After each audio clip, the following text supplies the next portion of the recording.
我是被尚书周文渊留在老家的糟糠妻，我辛苦操劳供他进京赶考，高中状元，又拼死护婆母逃出匪窝，自己却九死一生，卖身为奴，流落5年，而他却以为我死了，另娶娇妻。老爷这些年以为您过世了，茶不思饭不想，日夜为您祈福。一听说了您的消息，开心的多吃了2碗米，吩咐我务必把您接回来。现在正在府中等着跟您团聚呢。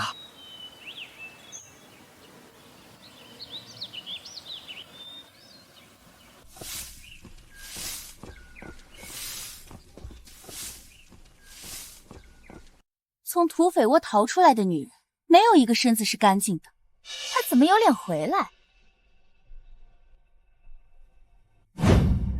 嘿嘿嘿，小美人儿，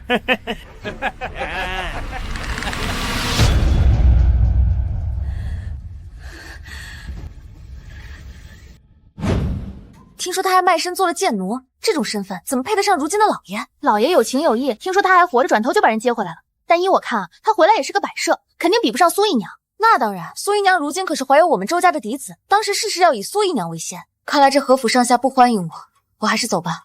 你可不能走啊！老爷交代过，务必把您安顿妥当。贱婢，多嘴多舌，还不下去领罚！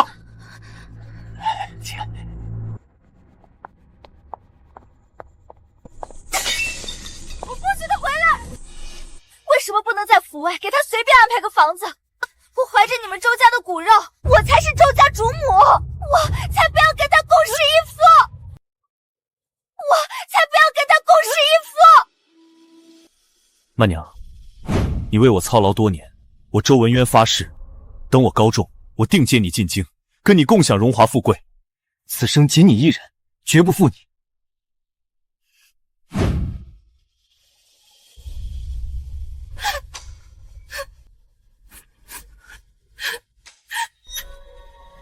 这就是他说的，此生绝不负我。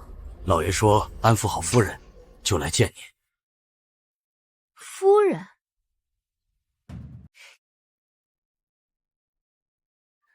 我们不是去那儿。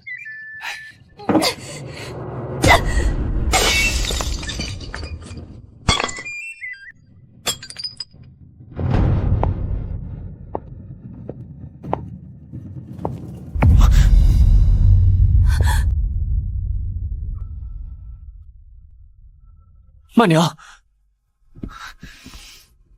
曼娘，这些年我以为你没了，日夜悔婚，如今你还平安着，真是太好了。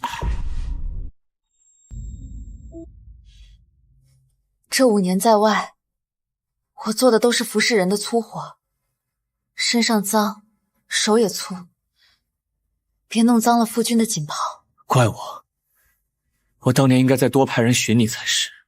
夫人这些年受委屈了，日后我一定好好待你。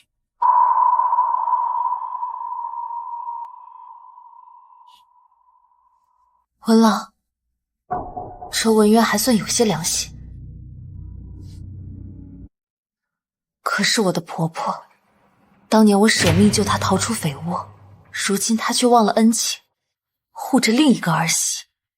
而这个女人，夫君的原配既然死而复生，还要我做什么？我岂不成了多余的人？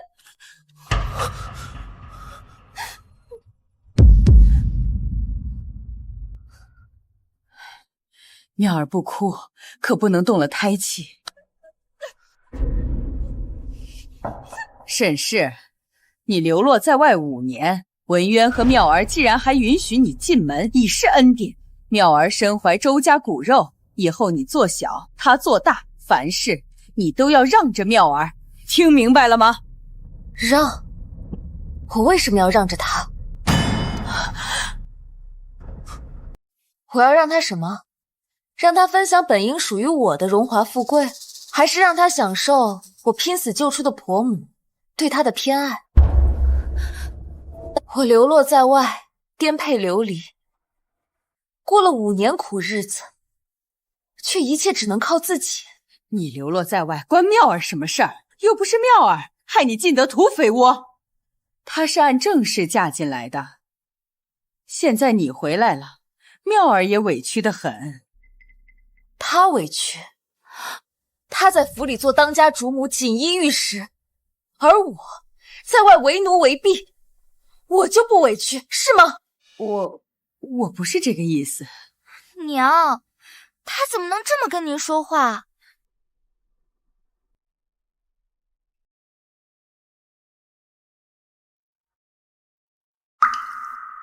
温郎，你曾许诺我一生一世一双人，现在我回来了，你还要留下他吗？曼娘，此事是我有负于你，可妙儿确实也是周家的儿媳，你不在的这几年，她照顾府内上下也有苦劳，你多担待些。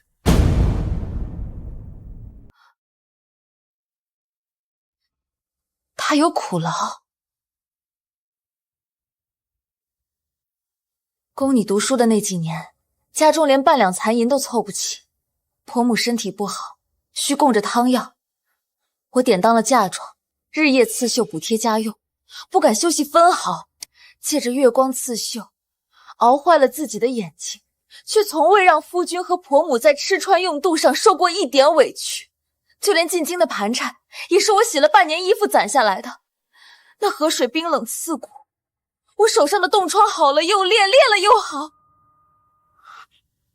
曼娘，我对不住你。如今我归来，夫君身边却有了旁人。我虽然心如刀绞，却也明白，夫君是人中龙凤，怎会无妾室相伴？妹妹陪了夫君这些年，我若连一个姨娘的位分都不肯给，岂不显得咱们家小气？为了尚书府的体面，为了夫君的名声，我愿意退一步。姨娘，这怎么能行呢？婆母，当年我们进京和夫君团聚，路上遇匪，我舍了自己的性命护婆母逃走，自己却不得不寄人篱下做苦工。如今看到婆母在这里颐养天年，曼娘即便是死10次也值得了。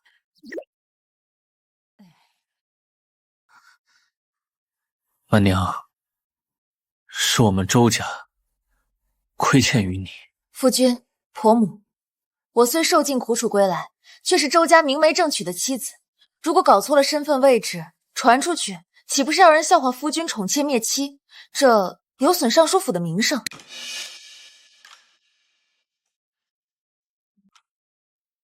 也罢，你们若嫌弃我上不得台面，还是送我回乡下吧。只求文郎给我置办一间小屋，青灯古佛，了却残生。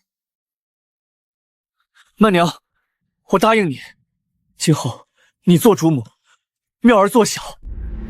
夫君，你说什么？你让他做主母，我做妾？文郎，我就知道你是世上最重情重义的男子了。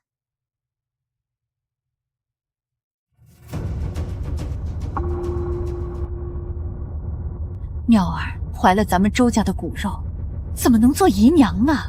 夫君，我……好了，这只是一个名分，没有曼娘，哪有周家今日？你们今天享受的一切，都应该感谢曼娘啊！她已吃尽苦头，我怎么忍心让她再受委屈？况且为了尚书府的名声着想，此事就这么办吧。周家母子苦寒出身，他们对苦难有刻骨铭心的记忆。这几年的荣华富贵，让他们忘了我的恩情。但是只要我旧事重提，让他们想起那些苦难的记忆，自然会让他们偏向我这个受了苦的人。娘，我没脸活了！真是够了，先带她回房吧，让妙儿好好休息。夫人，您请跟我来，东院厢房已经为您备好。我刚刚路过那间房了，又小又阴冷，没有阳光，离前院又远，我不喜欢。那屋子虽说是侧厢房，但也是干净的，不比你之前住的好，让人收拾收拾，可以住的。夫君，你答应过我，高中之后给我换一间大房子的。你说，你想要什么样的，我让人安排。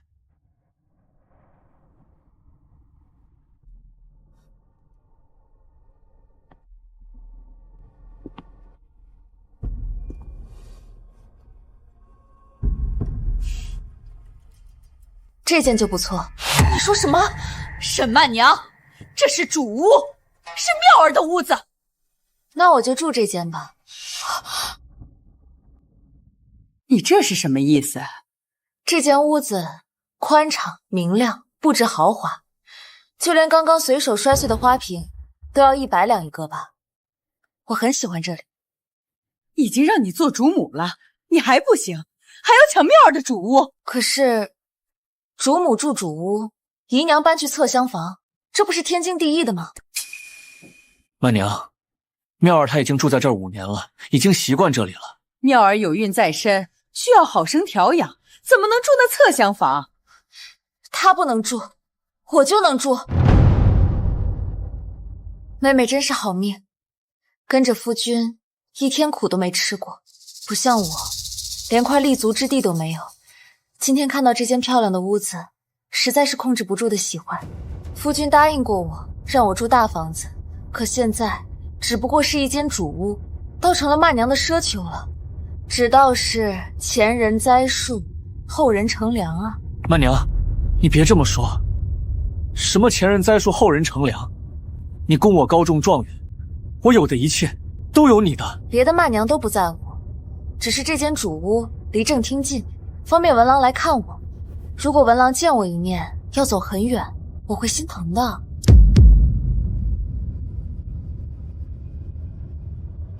夫君，妙儿，这间房子就让给曼娘吧。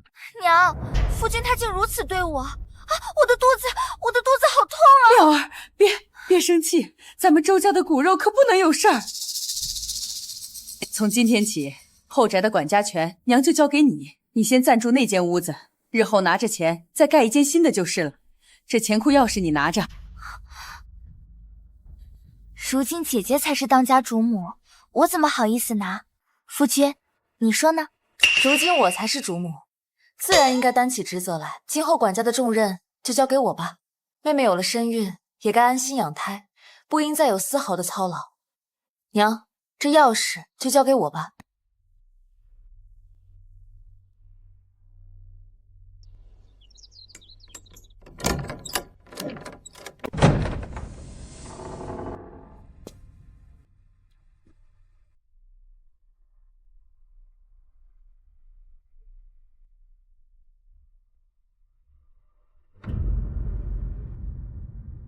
丫头，记住，金钱、权力才是女人最好的养料。为男人吃苦，算不得高贵。回了州府，就不要给我老婆子丢脸。若有困难，便来找我。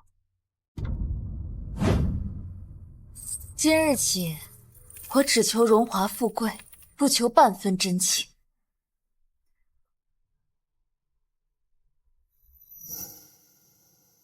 进来。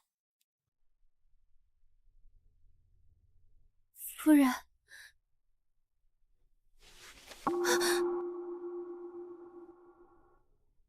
确实生得好看，哼，怪不得苏妙儿容不下你。小春不敢，以后跟我做事，什么都不用怕。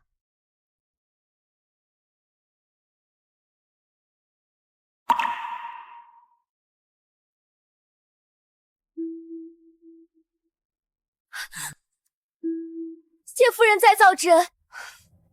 帮我去查一件苏妙儿的事。曼娘，这琼林宴是每届学子论国事、赋诗词的盛会，女眷则在后院相聚。一会儿让妙儿给你介绍下各位女眷，你一定能在这里交到闺中密友的。你放心吧，夫君，我一定会向大家好好介绍姐姐的。夫君尽管去前厅应酬便是。妙儿，这些高门贵女都很喜欢你，我知道你一定能照顾好曼良，只是不知道曼良第一次参加这种场合会不会拘束，不要受了委屈才是。夫君，你放心吧，受委屈的只会是别人。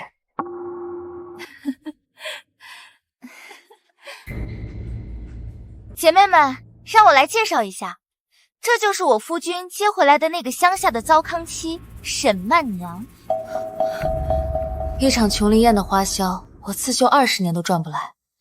跟这些高门贵女坐在一起谈天说地，更是普通人想都不敢想的日子。如今凭借我供养出的夫君，终于轮到我参加这种宴会了。什么啊？没见过世面的样子，连话都不会说，不会是见到我们吓傻了吧？就算夫君给你当家主母的名分，又有什么用？我要让你知道，在这京都，贵女们承认的周夫人只有我一个。诸位好，我是尚书周文渊的正室沈曼娘。如今我既然回府，尚书府的主母便不再是苏妙儿，而是我。什么？不过我心胸宽广，愿意接纳苏妙儿在府里做个姨娘。日后她生了孩子，虽然只是个庶出，但在我膝下生活，我自然也会视如己出。好大的口气！就凭你也想欺负我们妙儿？尚书夫人，我们只认妙儿。什么糟糠妻？你从土匪窝里逃出来，又当过贱奴，怎配跟我们同席？想必你很会伺候人吧？不如今日就跪在这儿，端茶倒水，将妙儿伺候妥当了。否则，我定不轻饶你。好主意！看什么看？还不赶紧过来跪着！当我们家的贱奴都不够格，恐怕你之前没少挨打吧？那可不一定，他能从土匪窝活着出来，能是什么好货色？说不定有什么特殊的功夫，把土匪伺候得舒舒服服。当贱奴的时候，自然也使了些狐媚手段，这才活到了现在。满脑子肮脏龌龊，也配自称高门贵女？一个个正室夫人，瞧不起糟糠妻，反倒帮着妾室说话。那我就祝你们日后都被妾室夺去宠爱，日日以泪洗面。到时候看你们还能不能说出这种风凉话。放肆！你什么态度？我母亲可是公主，夫君是当朝大将军，你竟然顶撞本县主说话！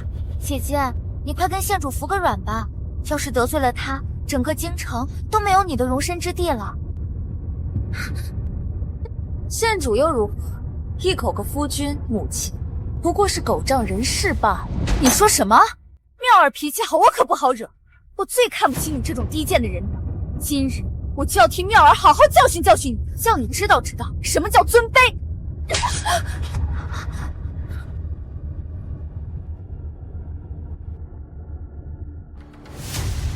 看来你们听不懂人话。既然如此，我也就没必要跟你们多费口舌了。还敢口出狂言！你疯了！你怎么敢打县主？你不想活了吗？你竟敢打我！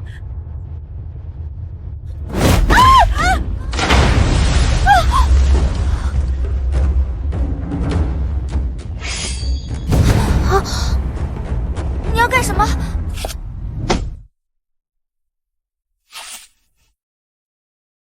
在当贱奴的时候，我可打死过不少不听话的下人。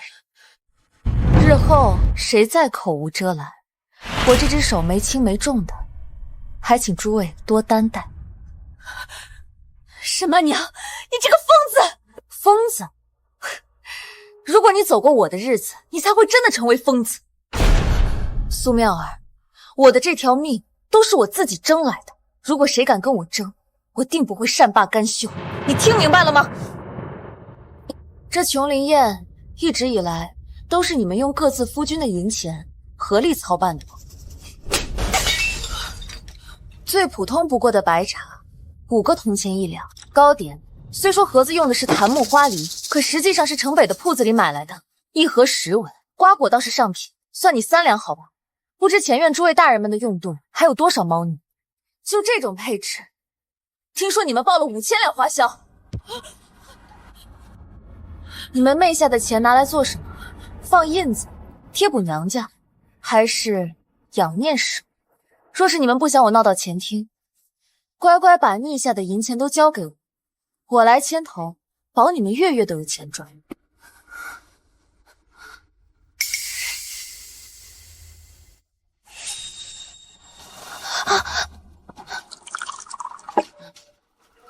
真不枉费我供养周元考科举，这掌控一切的感觉我很满意，而且我还要更多。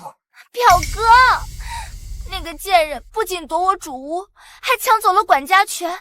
刚刚他还在宴会上羞辱我，现在他才是主母，那以后我们的孩子还就只是个庶出，这怎么行？这个臭婊子，竟敢坏我们的好事！你好不容易才嫁进了州府，不能功亏一篑。而且事到如今，必须得除掉他了。表哥，你想怎么做？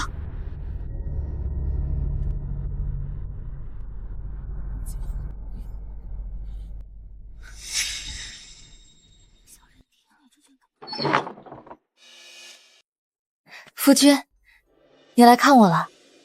小春说你近日总是睡不安稳，可有什么不适？曼娘今日总是梦见公公托梦，诉苦没能常常供奉。我今日想去观音庙，给公公添些香油钱。也好，带上娘一起去祭拜爹。听说妙儿妹妹今日一早也去了庙里，既然婆母也去，那不如我先上山和妹妹会合，为娘安置安置，夫君和婆母晚些来就是。得妻如此，夫复何求？曼娘，幸好有你。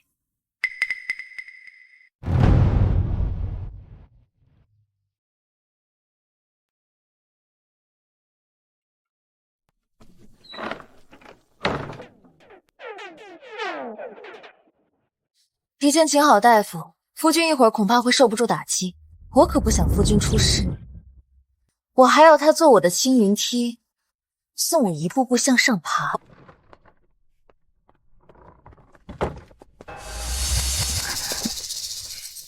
做什么？这儿可是佛门重地，我叫你带的药带来了没有？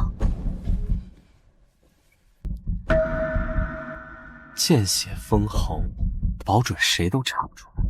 许久没见，这就想走，一点都不想我吗？好表哥，你急什么？等我弄死那个贱人，把整个尚书府收入囊中，我们就能好好在一起了。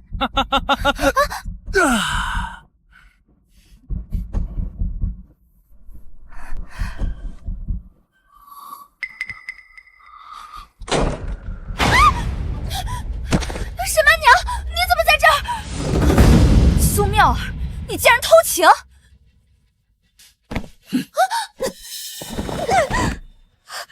你这样怎对得起夫君啊？还是妙儿贴心，一早就来祈福。要我说啊，还是妙儿适合做主母。你要是实在心疼曼娘，给个侧室的位分就得了。我知晓妙儿贴心懂事，但曼娘为我受了那么多苦，改日寻个机会，给妙儿个平妻的位置，想必曼娘也能理解。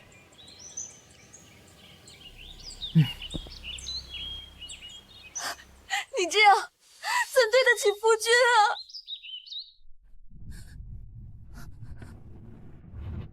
我正准备收拾你，没想到你主动找上来了。妙儿，他撞破了我们的事，不能这么放他回去啊！娘，沈曼娘，今日你自投罗网，就别想活着离开了。你说，若是我回去告诉夫君，你在山上遇到劫匪，被坏了身子，坠崖而亡，如何？夫君一向英明，绝不会信你的鬼话，他一定会严惩你们这对奸夫淫妇。奸夫淫妇？我和表哥两情相悦，若不是看中周文渊，他权势滔天，原本我该和表哥成婚的。妙儿，我知晓你一定是被这个男人所迫，你是无辜的，对不对？你明明那么爱夫君，怎么会背叛夫君呢？都要死的人了，还敢管我的闲事？别跟他废话，直接动手就是。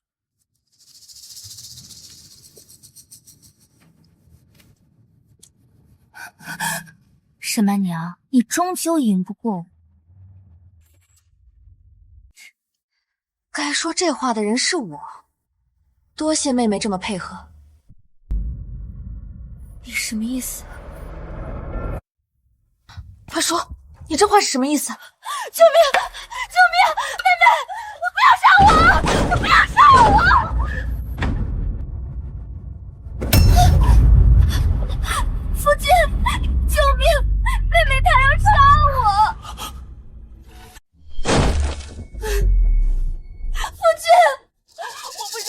我妹妹与她表哥李渊的奸情，他们就对我起了杀心，要对我赶尽杀绝。苏妙儿，你还愣在那里做什么？给我滚过来！文渊，文渊，事已至此，你急也无用，别再急火攻心。如今我们都在这厢房内，有什么事也该问清楚才好。有什么好问的？他苏妙儿与李渊被我们堵在厢房内，捉奸在床。曼娘好心劝阻，却招来杀身之祸。他苏妙儿还有什么好辩驳的？我周文渊诚心诚意的待你，却与李渊暗通款曲，还妄想踩着我向高处爬！你这个毒妇，我今日非要休了你这个贱人！再拉你们二人去进猪笼。夫君，我陪在您身边多年，我是什么为人，您最为清楚。如今您怎能轻信沈曼娘一人之言？我何时轻信曼娘一人之言？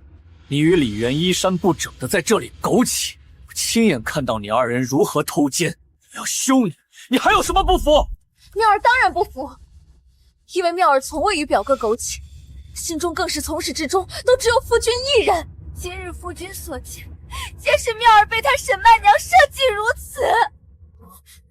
苏妙儿，你想颠倒黑白，反泼脏水，只怕我好好的陪你玩上一遭，你来日只会悔不当初呢。妹妹偷奸人赃并获，想杀我灭口也是你亲口之言，怎么到了妹妹嘴里却变成了我在设计陷害？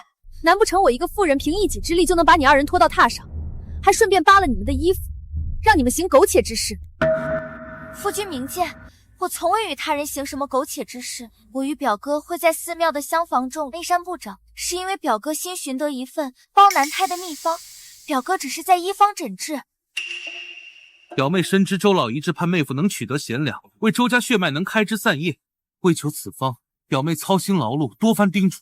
且我二人兄妹多年，若真有什么别的心思，表妹又怎会嫁到府上？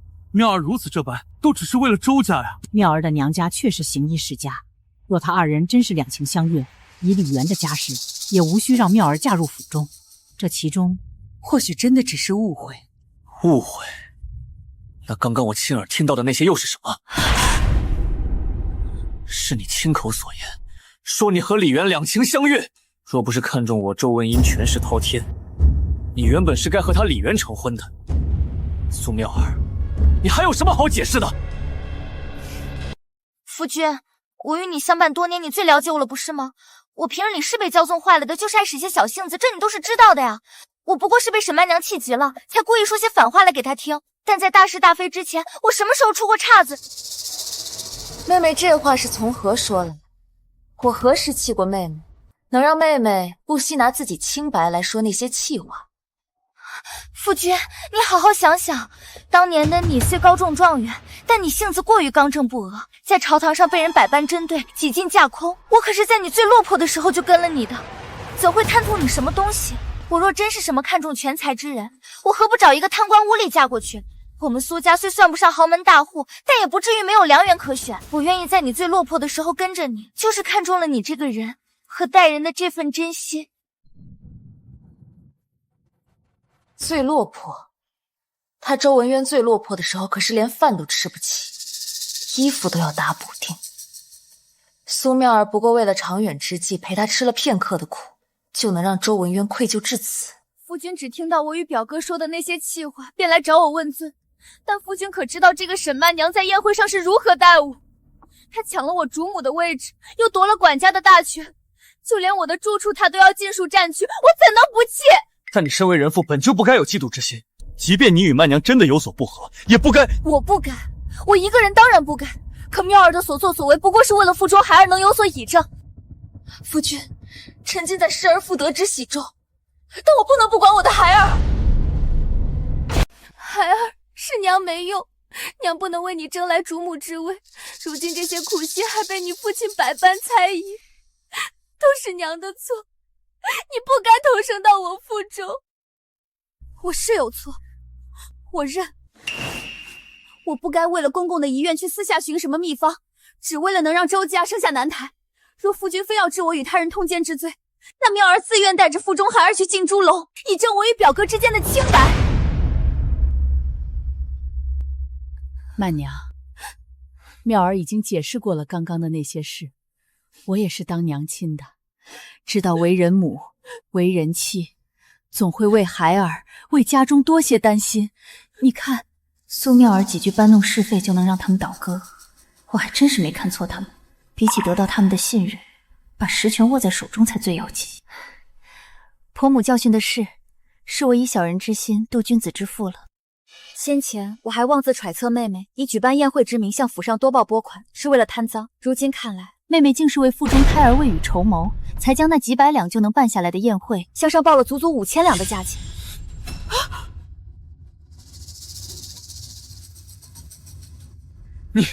你此次宴会向府中要那么多的银子，那宴会办下来竟只需几百两。苏妙儿，刚刚的那些话里还能说是你一时糊涂说的气话，可你贪赃一事，总不能是一时糊涂吧？到底都背着我做了什么？夫君不必动怒，妹妹此番行径也是为腹中胎儿着想。他腹中胎儿何尝不是我的孩儿？我一介尚书，拼死拼活的考取功名，不就是为了家人，为了他们？难不成你是觉得我会苛待你们母子，还是你就是安了想要贪赃的心？妙儿不敢。那你说，那些银子都被你弄到哪儿去了？我当然是被妹妹存在手边，以备腹中胎儿的不时之需。我虽不曾做过身生母亲，但也明白婆母说的那些道理。可如今妹妹也听到了夫君如何承诺，你也不必再为你腹中孩儿前程担心。只要妹妹将那些银两尽数还给府上，想必夫君不会怪罪的。这个贱人，她分明是想掏空我手中的所有私藏。若没了那些银两，我和表哥又如何安身立命？婆母和夫君赐我管家之权，我这些日子也草草的翻过账本。先前与妹妹一同参加聚会，按照我的估算，那宴会各家平摊下来多说只要500两。不过我也知道妹妹的不易，他人都贪，妹妹就不能不贪。而其中的为官之道，想必夫君更为清楚。就按照妹妹需要500两银子去打点日常，妹妹只需将剩下的4000两交还府中即可。这样的价格，妹妹，你可同意？500两已是寻常百姓操劳一生才能积攒下的数目，即便你有再多关系需要打点，也该够了。余下的4000两，待今日回府后，你自行交给曼娘。这府上的管家之权，就该由曼娘这样心细识得大体的当家主母来办。夫君不必动怒，妹妹这般也是为了她的孩子，我们都该理解。理解？我不理解。苏妙儿，你虽是为了家父遗愿而苦寻难胎秘方，但你刚刚对曼娘出言不逊是真，想杀曼娘灭口也是真。你不信我，私藏银两更是真，桩桩件件。念在你初衷向善，我可以饶过你。但从今以后，你只能安分守己，做周家的妾室，需事事听命于曼娘，再不得生出什么事头，否则就别怪我不惦念你腹中的孩子。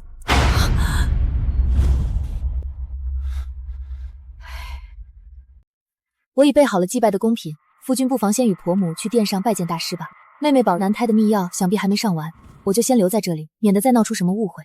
待会儿再与妹妹一同前去殿上为公公祭拜。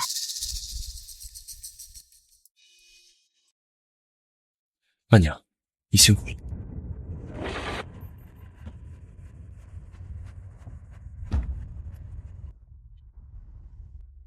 你个贱人，设计陷害我至此还不够吗？你留在这里还想做什么？我刚刚不是说过了吗？要留在这里，助你们把秘药上完。沈曼娘，别以为你拿主母的名头就能压得了我。我与周文渊可是伉俪情深，而你不过是流落在外，被救助回来，他不得不娶的糟糠罢了。你以为揭发了我的罪行，就能让周文渊休了我吗？我为什么要让他休了你？就这么让他休了你，岂不是白白便宜了你在周府过的这么多年，更便宜了他当年的抛妻之罪？沈曼娘，我劝你老实点，你与周文渊之间有什么新仇旧恨，我管不着。但你眼下若是敢对妙儿如何，一定会在这里杀了你。苏妙儿跟你告状的时候，难道没说过我过去这些年都是怎么凭着这身铁血手腕活下来的？日子还长呢，咱们有的是时间等。妹妹可要好生照顾肚子里的孩儿，毕竟等她生下来，她还要叫我一声母亲呢。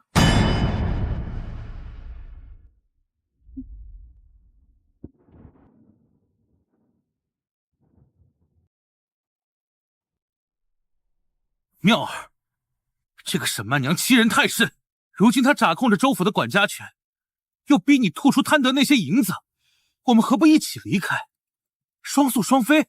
走？我才不走！周文渊为了这个贱人夺了我主母的位置，沈曼娘还掏空我私藏的家底，我得留下。我要亲眼看着周文渊把这个贱人赶出州府，再把周家全都交在我的手上。表哥，你难道不希望我们的孩子能坐上周家长子的位置吗？不希望周家的钱财都为咱们所用吗？不希望借着周文渊的手，在朝廷也留有一席之地吗？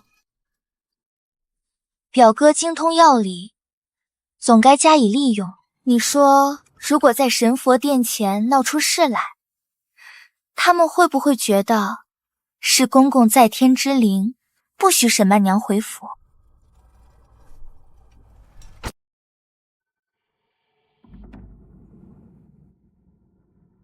此番周某祭拜家父，多劳莫愁大师傅帮忙打点。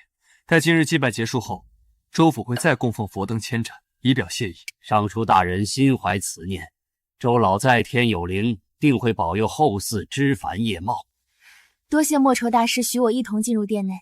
我自知怀有身孕，本不该进入佛堂，但姐姐在外流落多年，吃苦受难，我也不想只让她一人辛苦。幸得莫愁大师成全，这才让我腹中的孩儿能与公公见上一面。吃了庙里的香火，连猫儿都有了佛性。莫愁大师仁爱，公公您等诵经祈福，定能早登极乐。还是尚书夫人有心，为您公公准备了那些贡品。诸位既然都到了，那就请诸位为其一同诵经祈福吧。姐姐才是当家主母，身为正妻，理应先上。你看妙儿，她还是懂规矩的，想必她先前也是因为腹中孩儿才乱了阵脚。等回了府上，你也别再揪着今日的事不放了。儿子明白。佛祖，这是……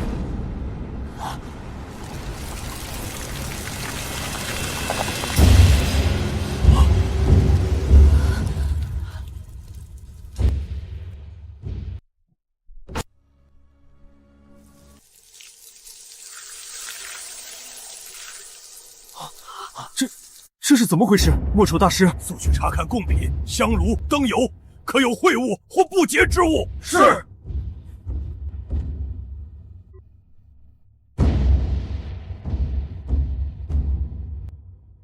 师傅，这贡品都是寻常贡品，并无什么异样。可是佛祖……周大人，贡品可是贵府自行准备带入寺中的。曼娘，这贡品……回夫君，回大师，贡品确是妾身命人备办，但为表诚心，从采买到装盒，皆由妾身亲自监督，绝无可能混入不洁或隐虫之物。且贡品一路密封，直至方才置于佛前，未曾开启。姐姐，这贡品既是你一手操办，我们谁都没经手，如今出了这等奇事，难不成是公公在天之灵对什么不满吗？莫愁大师，您久在庙里，对这些最为了解，可是真有这种可能？既然贡品无异，那便是有谁做过的哪些恶行叨扰了神佛，引来神佛不满。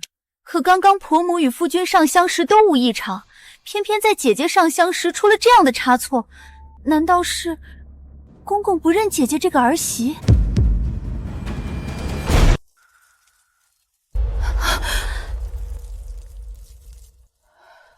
莫愁大师，妙儿所言可有道理？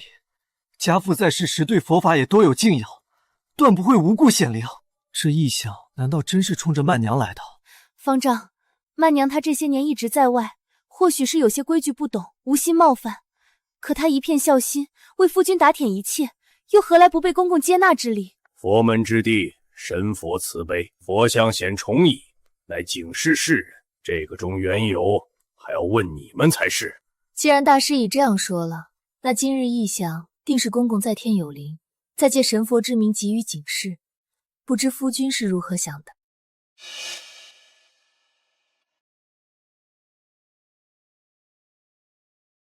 曼娘，我与你相识多年，自然知道你一心向善。你为了助我考取功名，你多番操劳，甚至还为救助母亲而在匪窝吃了不少的苦头。我怎会觉得你……夫君，你既说了这些，我突然有一个大胆的猜想。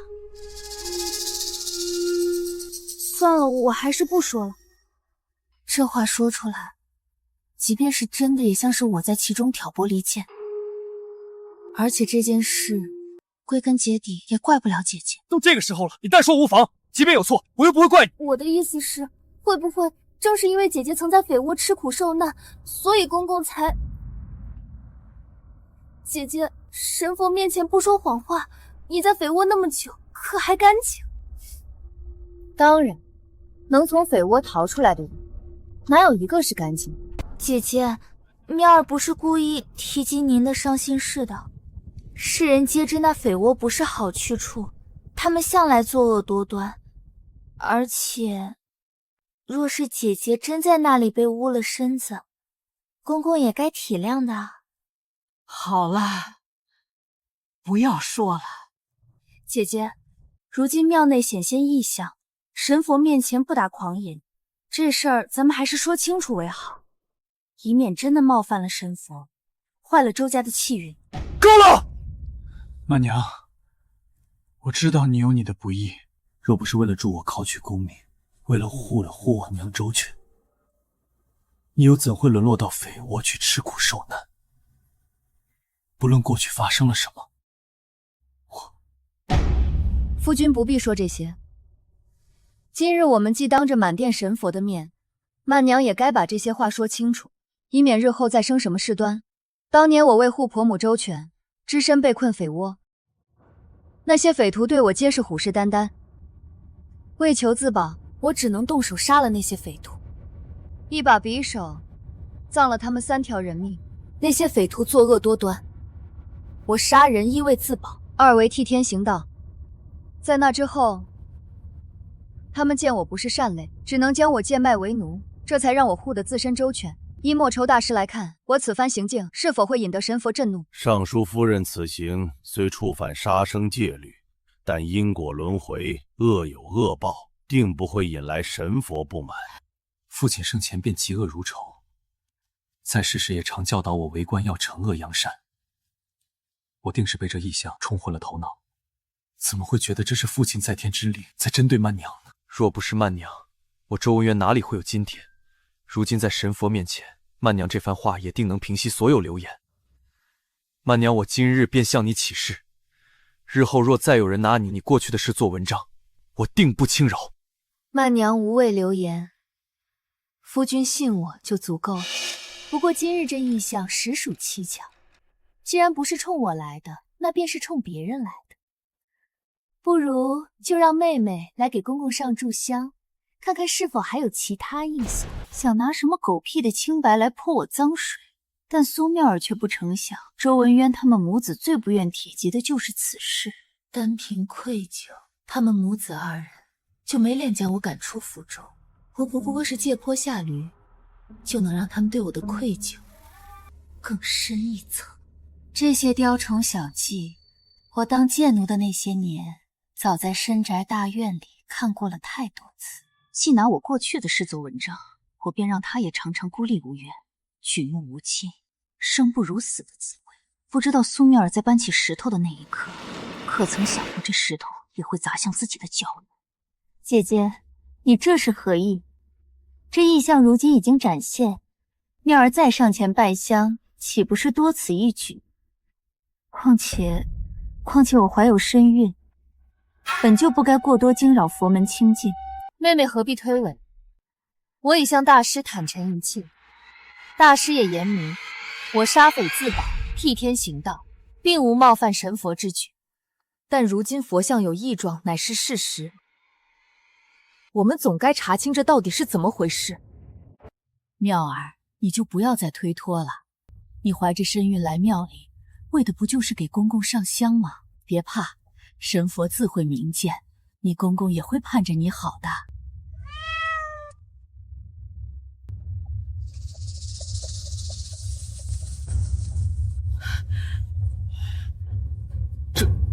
这异象驱除，此乃大吉之兆。贫僧在寺庙多年，从未见过如此神迹。若说刚刚招来虫蚁是神佛通过异象给出警示，那此时便是神佛在普度世人。姑娘与腹中孩儿甚有佛缘，定会受到神佛庇佑。表哥平日为了收集药材，自学了如何招来虫蚁的方法，而这药效不过片刻，虽没能害得沈曼娘，竟在此刻意外成全了我，得加以利用才是。万一能夺回主母之位，那逼死沈曼娘还不是早晚的事。夫君，这会不会是公公在天有灵，知道我为了能怀上男胎而吃了多少的苦？这是公公听到了我腹中的孙儿，再给他问好吧？这是公公认可了妙儿，认可了我们腹中的孩子吗？妙儿，你受委屈了。方才我当真是被冲昏了头脑，怎么会误以为你与你表哥在暗中勾结呢？父亲在天之灵，自然是保佑我们周家血脉绵延的，而如今虫蚁退散，就是最好的证明。虫蚁退散是最好的证明，只怕好戏才刚刚开始呢。佛门之地，竟见杀生之兆，请问莫愁大师，这异象又该何解？这到底是怎么回事？好端端的猫儿怎会突然暴毙？莫愁大师，这又是什么异象？阿弥陀佛，佛门清净之地，杀生为大忌。此猫儿死状诡异，绝非自然。莫愁师傅，这猫儿方偷食了几块贡果，是贡品的问题。这贡品不都是你亲手被把密封送入寺中的吗？怎会出这种事？夫君，这贡品都是我亲手操办的，绝无问题。更何况我也没有理由在这上动手脚啊！若真出了问题，还不是要查到我的头上？我方才上香之时，那佛像已显虫影之象，如今猫儿又因食贡果暴毙，这分明是冲着在场之人来的警示。别说妹妹经不住这般吓唬，她腹中的孩儿也经不起冲撞神佛的罪名啊！还请大师明察，找出元凶，以免再犯杀孽，污了佛门圣地。这太可怕了！这周家莫不是被什么不祥之人冲撞了？你们都这样看着我做什么？我腹中怀的是周家的血脉，我为了能怀男婴，还费尽千辛万苦去找了秘方。夫君，你可千万不能轻信什么异象之言啊！刚刚我上香的时候，那些虫蚁可都是离开了的，佛光普照，就连方丈都说这是大吉之象啊！神佛面前自有天意，就连莫愁大师也说，刚刚那些虫蚁会聚集，是因为曼良手上沾了那些渣子的血。可现在这猫儿突然无端暴毙，摆明是因为你在上香的缘故。如果不是你的问题，那周文渊，我腹中怀的可是你们周家的血脉，你怎能如此对待你的孩儿？老夫人，你是最明事理的人，你可要为妙儿和腹中孩儿做主啊！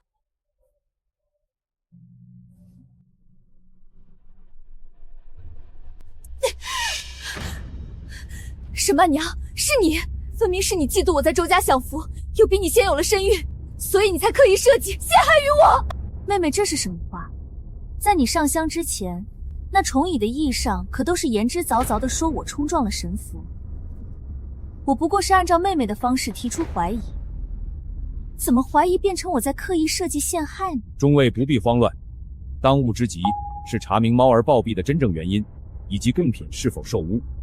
取一块猫儿方才食用的贡果，去后院药炉请医僧验看，再仔细检查其余贡品，不得放过任何蛛丝马迹。不会有事的，一定不会有事的。我只让表哥闹出虫雅那些异象，那猫儿会死，一定是巧合，对，是巧合。怎么回事？是不是贡品出了问题？师傅，曼儿的死因已查明，他是中毒而死，供果之中被下了剧毒。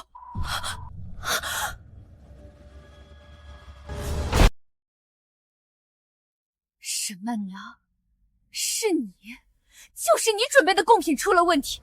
你想假借那只猫的死栽赃陷害于我，你就是想把我赶出州府。苏妙儿，这里可是佛堂，你空口白牙诬陷于我，究竟是何居心？婆母，这供果的来历我已经解释清楚了。且供入佛堂的贡品都会有师傅专门检验，我能保证这些贡品在进入佛堂前都无问题。那么问题就该在贡品进了佛堂之后。刚刚我一直与苏妙儿在一起，自然没有时间对贡品下手。可如今这贡品被下了毒已成事实，那我们就该查清这毒从何来，又是如何下的。师傅，徒儿不敢妄言。刚刚我们去后院找了医僧查看，老师傅说这毒性极其猛烈，寻常人根本无法察觉，但只要烧通医理，便能辨认出其中含有数种相克的剧毒草药混合而成。若非精通药理之人，绝配不出此等阴险毒药。定是有外人趁我们祈福诵经之前溜进了殿内，对那些供果动了手脚。别跟他废话，直接动手就是。定是表哥开那瓶子的时候在手上沾了毒药，这个蠢货。若说外人，今日这庙内除了我们一行人，就只有苏妙儿的表哥李元出入过山中。莫非是妹妹的表哥对我们当中的谁有所不满，所以才兵行险招，想借此机会除之而后快？还请莫愁大师助我封山，务必要将李元捉来，彻底问个清楚。李元，你可真是让人好找。妹夫这话我怎么听不懂呢？之前的误会不是已经说清了吗？怎么又突然抓我过来？这应该问你啊。在祭拜开始之前，我与妹妹都是在一起的，我们不过前后脚走出厢房，按理说你并无原因留在此处，本该早早下山的。那为何这些师傅会在寺庙大门处发现了你想逃也般的身影？我师府上有急事要赶回去，所以脚步才快了些。府上既然有急事，那你为何不在厢房离开时就趁早下山？以几位师傅将你拦下的位置，你必定是在这庙里转了许久。所以你是在这庙里转什么呢？又为何突然要逃呢？李元，念在妙儿的份上，我们好歹也算一家人。今日你若坦白交代，我或许还会留你一条生路，但若有半句虚言，可别怪我不顾往日情分。刚刚这庙里的猫儿误食功果，毒发身亡，我们不懂药理，而曼娘与妙儿又一直在一起。敢问这毒是不是你下的？不是我，不是我，我没有下毒，我是进过庙里，但……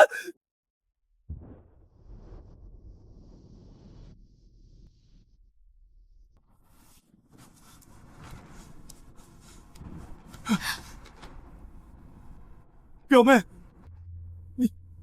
你快替我解释啊！我没有下毒，我真的没有下毒。李元，我劝你想清楚了再回国。你既认了来过庙里，那自然是做了些什么。人人皆知这供果在祭拜完后要分发给家门后人共同分食，你鬼鬼祟祟溜进庙里，莫非是想害周家满门灭口？不是，我从没想过要害周家满门。我会溜进庙里，都是他的指使，是他想让我栽赃沈曼娘。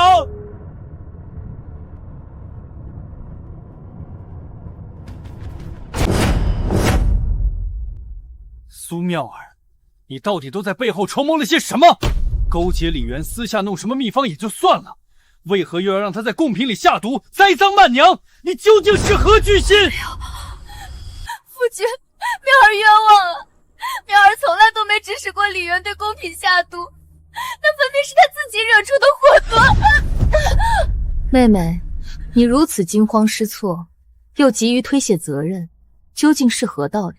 先前你与你表哥才在厢房内说为了腹中孩儿不惜一切，莫不是连这毒药也是你为了不时之需而准备的？夫君，我自知自己回来让妹妹心头不爽，但我从未生过任何害人之心，也曾公然表示会把她的孩儿视如己出。如果这些都不能平息妹妹的心头之恨，那这个当家主母我还给妹妹便是。我在外流落多年，能被接回府上已是万幸，但妹妹不该为了对我不满就牵连婆母和夫君啊！你这个毒妇，你为了自己的地位便可以不择手段到如此地步吗？连佛门圣地都敢玷污，你真是枉为周家妇人！李渊，你与妙儿素来亲近，又精通医理，这毒药出自你手，是也不是？你若敢说半句谎话，我今日便将你二人一同送官府查办。妹夫，我不敢有半句虚言。我来庙里，不过是按照妙儿的安排，对着佛像用了些能吸引虫染的药。苏妙儿想借异象之名将沈曼娘赶出府中，我不过是按照她的吩咐照做便是。还有那毒药，那毒药原本是她向我求来，想要杀了沈曼娘的。我或许是在动手脚的时候不小心沾染了贡帛，但我真无对你们下毒之心啊！什么都是你想害死我吗？我若再不摊牌，死的人就该是我了。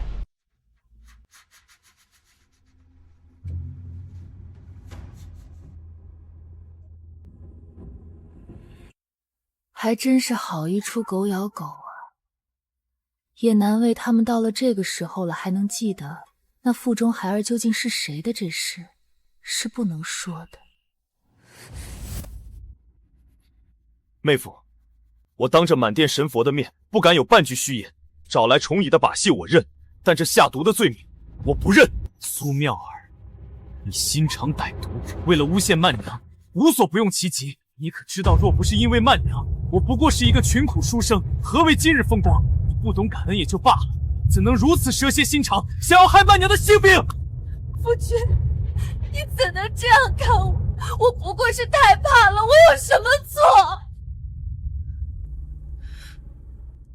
自打沈曼娘回来，你们何曾关心过我一点？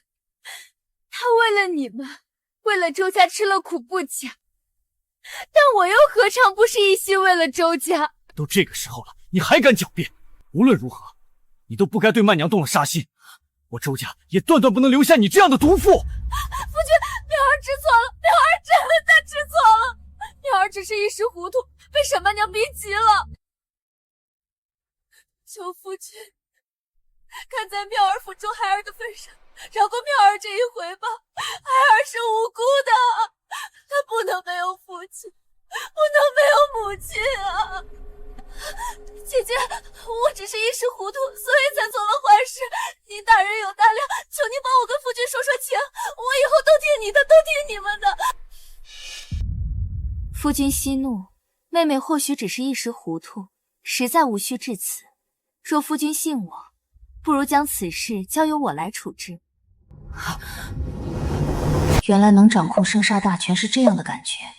你们再想杀我，在自己的性命不保时，还是要跪在我面前苦苦哀求。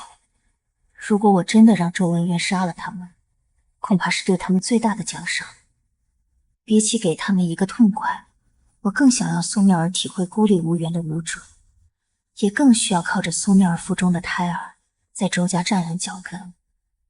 今日佛门异象虽是你们二人所致，但也难免叨扰了满殿神佛，只怕会引来厄运。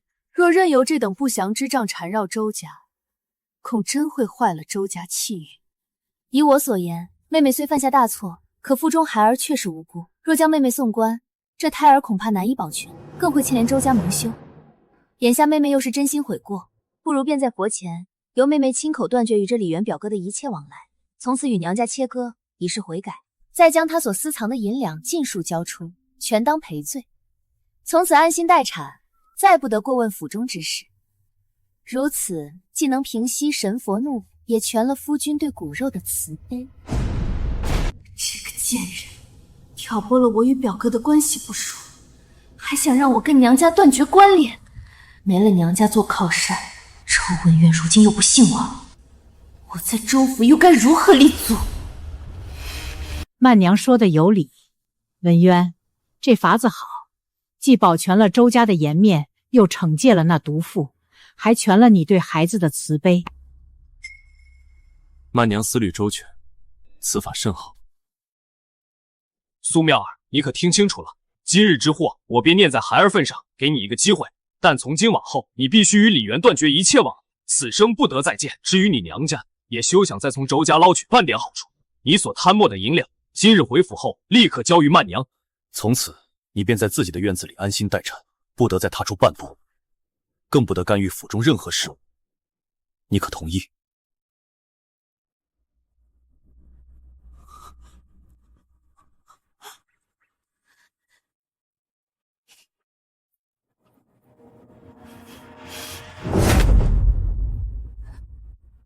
我同意。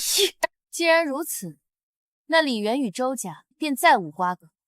他今日下毒害人未遂一事，便交由官家处置。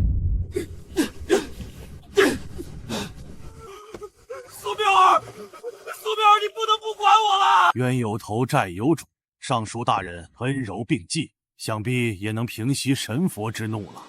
沈曼娘，咱们走着瞧。你既然如此大包大揽，我倒要看看你盯不盯得住整个州府。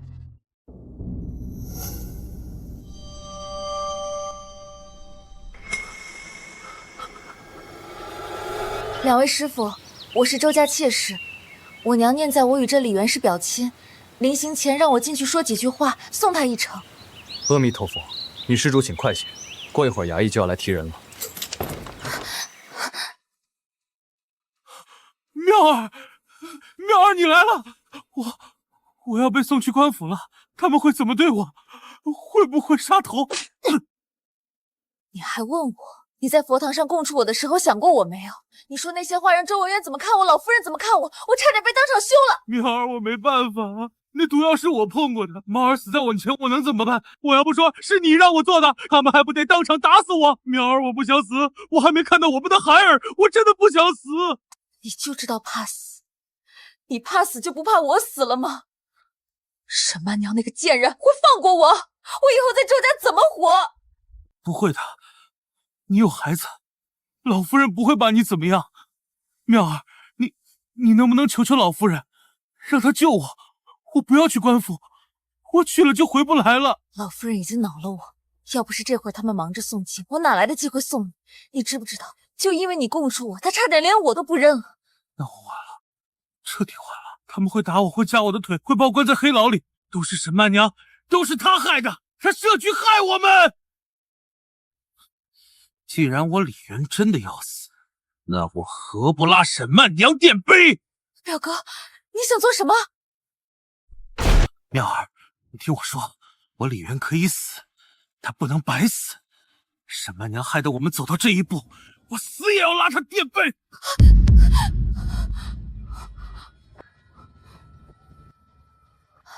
你疯了！外面全是和尚，你说这些是想连我也害死吗？我没疯，妙儿，你想想，那沈曼娘为什么能赢？因为她知道我们的每一步。我们太急了，太想一下子弄死她，才中了她的圈套。她不是要当主母吗？让她当。你不是还有老夫人吗？让老夫人去对付她。老夫人耳根子软，又疼你肚子里的，疼我们的孩子。你只要哄好老夫人，让她觉得沈曼娘在贪周家的钱，在夺周家的权，老夫人自然会替你出头。我怎么让老夫人相信她贪钱？你忘了，王妈是我们的人，账本她做得了假银票，她动得了手脚。你让王妈在账上留几窟窿，再让老夫人去查。只要老夫人发现账目对不上，第一个怀疑的就是沈曼娘。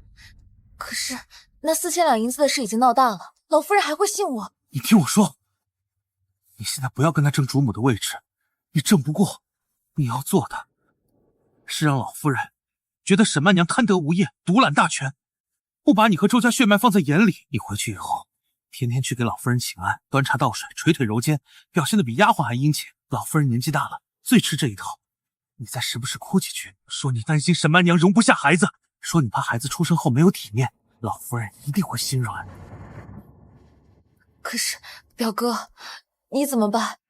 你马上就要被押去官府了。我认了，妙儿，你记住，不管我在牢里受了什么苦，我都不会把你供出来，但你一定要答应我，等我出来，我们一起把沈曼良踩在脚下。表哥，你放心，我一定会想办法救你出来。老夫人虽然恼了我，但她最疼这个孩子，我拿孩子求她，她不会见死不救的。真的？我尽力，但你要答应我，在牢里不管谁问你，你都不能再说出我的名字，你只能说是你自己想害沈曼娘，跟我无关。我明白，我死也不会提你。这是我娘给我的止血引子，你藏在身上，万一能用上。妙儿，你保重。我会的。表哥，你也保重，等我好消息。妙儿，你一定要小心沈曼娘，那个女人比我们想的要狠得多。我知道，这一次我不会再输。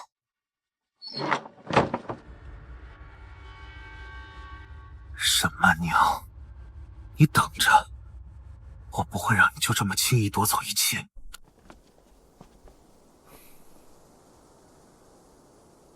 你和娘坐另一辆马车，我与曼娘有要事商量。这个贱人，如果不是因为他的出现，跟周文渊一驾马车的人只会是我。这个沈曼娘，她扣我私藏，又害得我跟娘家断绝关系，这个仇我必须报。沈曼娘算准了周文渊，我给他撑腰，但他可曾知道，这周府还不是他周文渊一人说了算。老夫人耳根子软，平日不声不响的，可她最在意的就是我腹中这个孩儿。夫君放心，我定会照顾好娘。你与姐姐就安心的说话吧。妙儿，你不必照顾我，小心我孙儿就好。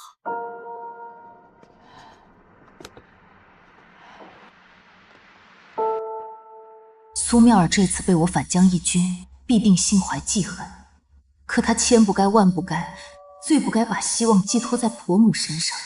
因为周府只会有一个当家主母，而主母的定义是我可以掌管周家的所有事。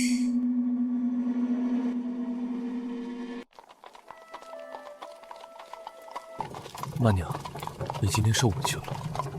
我没想到苏妙儿会如此蛇蝎心肠，居然为了害你，不惜做出这些事。夫君不必介怀，婆母也说了，妹妹不过是为了腹中孩儿，所以才一时糊涂。我虽没做过母亲，但也能理解妹妹的苦心。只是今日的事不得不罚，否则日后周府定难管理。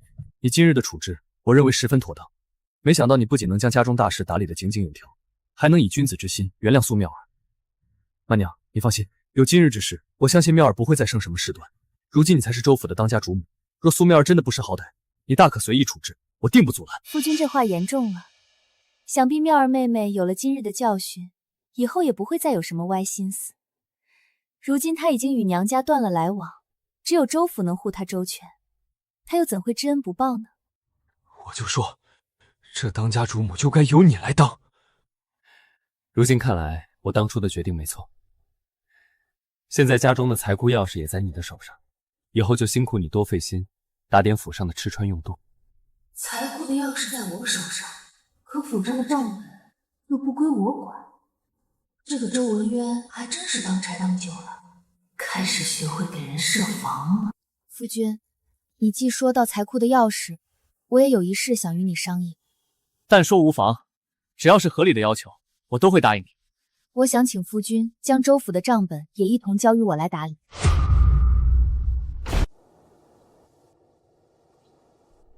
曼娘，不是我不信你，只是财库的钥匙和账本若放在一人手里监管，传出去，怕是会引人非议。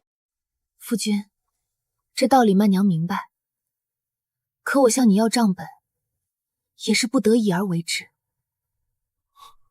不得已而为之？曼娘，你这话是什么意思？夫君，敢问这些年你每月给妹妹的花销、银粮大抵有多少？怪我，都怪我！我只跟娘亲说把财库的钥匙交给你来打理，却忘了跟娘亲聊每月该给你多少银子。想拿月俸来堵我的嘴，周文渊，你可真是小瞧了我沈曼娘。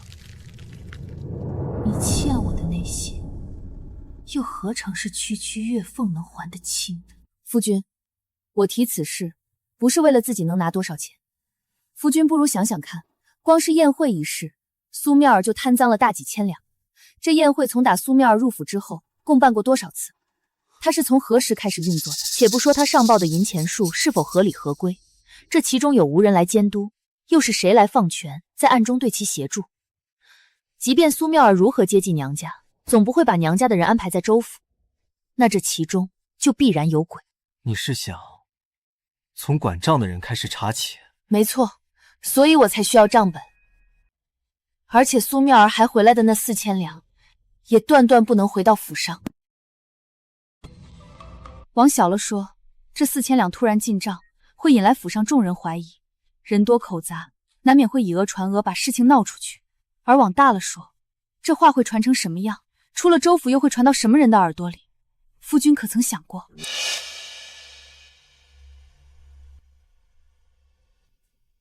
夫君就不怕有人告发，再把贪赃枉法的勾当扣在你的头上？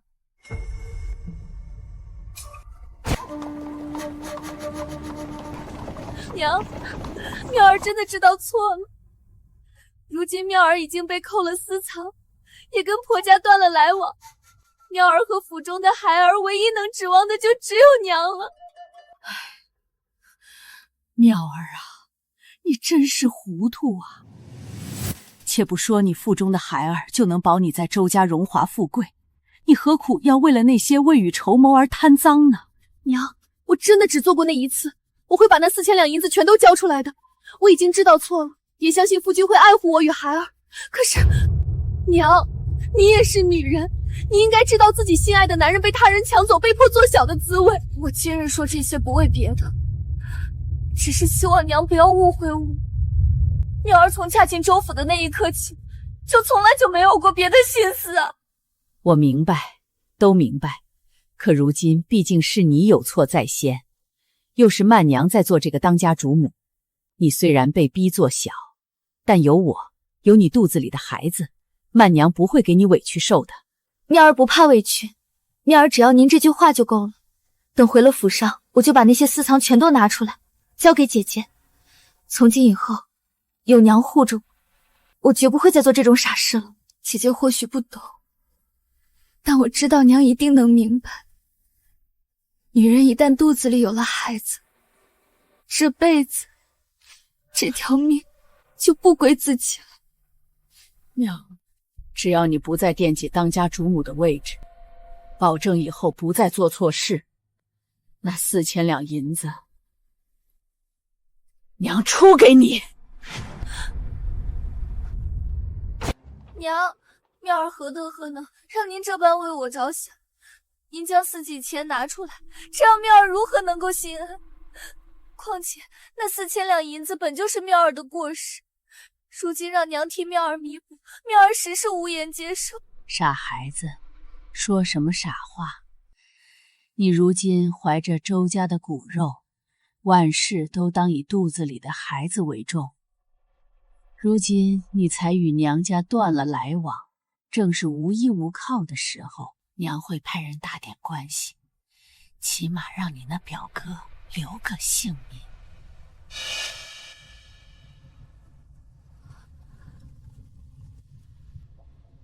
曼娘虽然在做主母这事上更胜一筹，可你腹中孩儿才是周家嫡亲的血脉，是周家的希望。娘出这一半也是为了你腹中的孩儿，希望他日后能平安顺遂，不为这些琐事劳心。你且收下便是，莫再推辞了。娘，您对妙儿的恩情，妙儿此生铭记于心，定会好好侍奉您，照顾好您和夫君，将腹中的孩子平安生下，让他为周家开枝散叶，光宗耀祖。你能有这份心，娘就放心了。回府之后，你就安心养胎，万事都有娘为你做主。至于那个曼娘，她到底也是个苦命人，你平日里多担待些，莫要与她争一时长短。妙儿明白，娘的话，妙儿定会牢记于心。往后，妙儿只求母子平安，再不敢奢求其他了。沈曼娘，你以为夺了我的主母之位，收了我的钱财就赢了吗？如今我拉拢了老夫人，表哥也能保住性命。如今他与苏家全都恨死了你，你当自己还有几天可以得意？今日的事，我不会再提。但那4000两银子的事，你可要记在心里。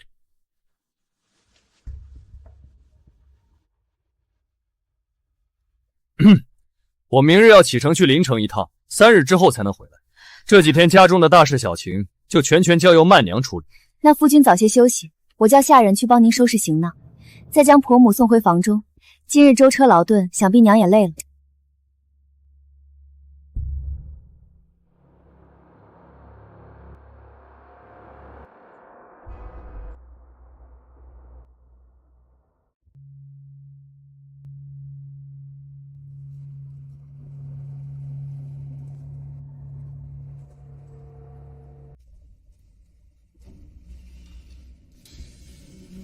妹妹今天这一出大戏唱的也够辛苦了，不如早些回去，把手边的银两都搜罗搜罗，也好尽快凑齐那4000两文银。沈曼娘，你别以为拿了这4000两就能万事大吉，银子我明晚就交给你，我们互不相欠。小春，去把财库里的账本拿来，我要亲自验账。记得要把阵仗闹大一些，要让所有人都知道我去查了账簿。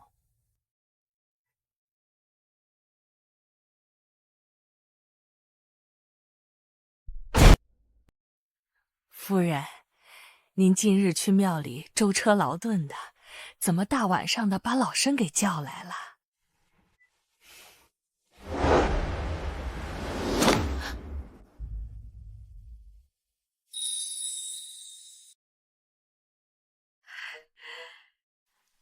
夫人这是要入账？入个屁的账！我的财库都让沈曼娘那个贱人给点了！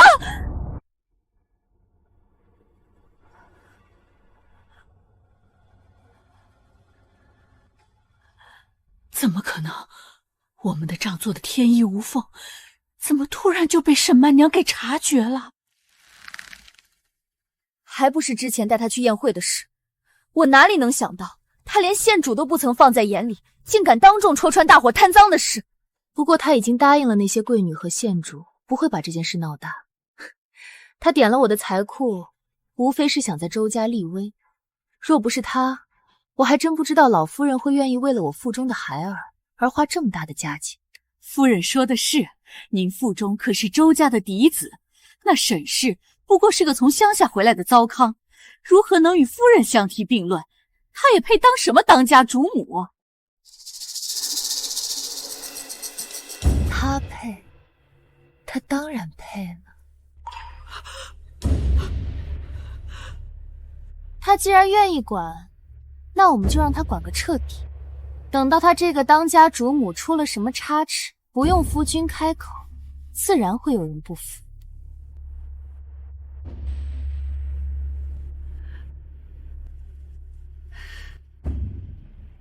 之前我们挪用的那些账目，尤其是琼林宴的开销，你可都处理干净了？夫人放心，那些账目老身都仔仔细细的核对过，又做了几本假账，把所有的漏洞都给堵上了。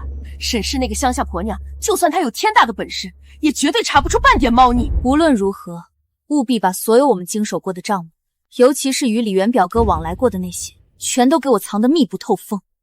若是被沈曼娘查出半点端倪，我定不轻饶你。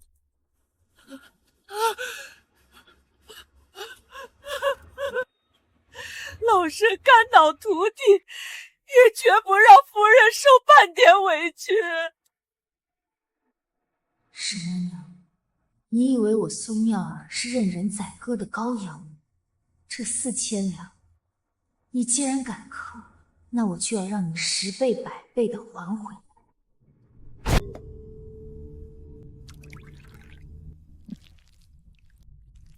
炭火少200，花园多200，平了。修缮的单子再改几笔才买，只要不细查，看不出破绽。这些要是落到主母手里，苏姨娘就完了，我也完了。可是烧了，万一苏姨娘翻脸不认人，我拿什么保命？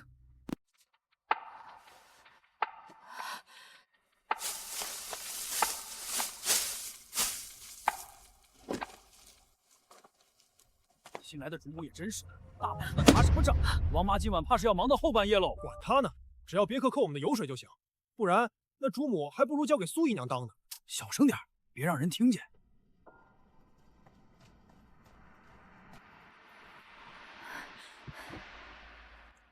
怎么去了这么久？回姨娘，老奴把该改的都改了，那些旧账册没敢烧，藏在了柴房箱子里。为什么没烧？留着是祸害。姨娘息怒，万一主母突然查起来，咱们连个应对的底都没有。那些旧账册里有姨娘您签过字的单子，还有李爷的手笔，烧了反而惹人怀疑，只说弄丢了还能拖一阵。也罢，但你记着，那地方除了你，谁也不能告诉。若有一丝风声漏出去，我先要你的命。老奴明白，老奴的命是姨娘给的，绝不敢有二心。苏姨娘，你可千万别倒！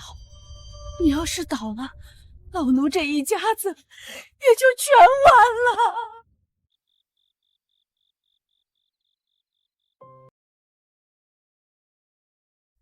小春，你瞧，这周府的账目可真是错综复杂。夫人，奴婢愚笨，瞧不出什么名堂。不过夫人您辛苦了，这些账本奴婢看着都头疼。头疼就对了，这府里的每一笔开销，每一项进账都被人打理得天衣无缝，滴水不漏。若非我费尽心思，也难从这堆废纸中找出真正的乾坤。你再看看这几页，与寻常账目有何不同？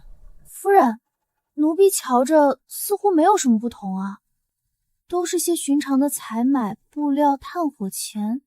夫人，这几页的笔记似乎有些不一样，虽极力模仿，但仔细看去却少了些许连贯，多了几分生硬。正是，这几笔都是后来填补上去的，真账本可不在这里。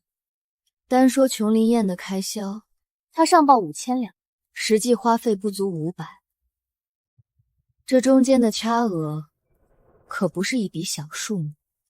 而现有的账本却莫名其妙把这些账都平了。你觉得这是一朝一夕就能练就出的默契吗？而他背后又到底干了多少？夫人，这也太过分了！他竟然敢如此贪墨府里的钱财，所以他才不惜一切代价想要铲除我这个眼中钉。可惜苏妙儿低估了我的耐心，也低估了我对权力的渴望。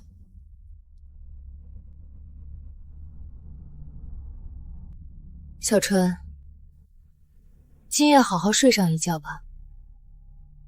明日我们亲自去找孙妙儿，要那4000两的私款。周府要唱上一出好戏。曼娘，我此去林州巡查河工，约莫3日便回。我不在府中，家中大小事宜皆由你全权做主。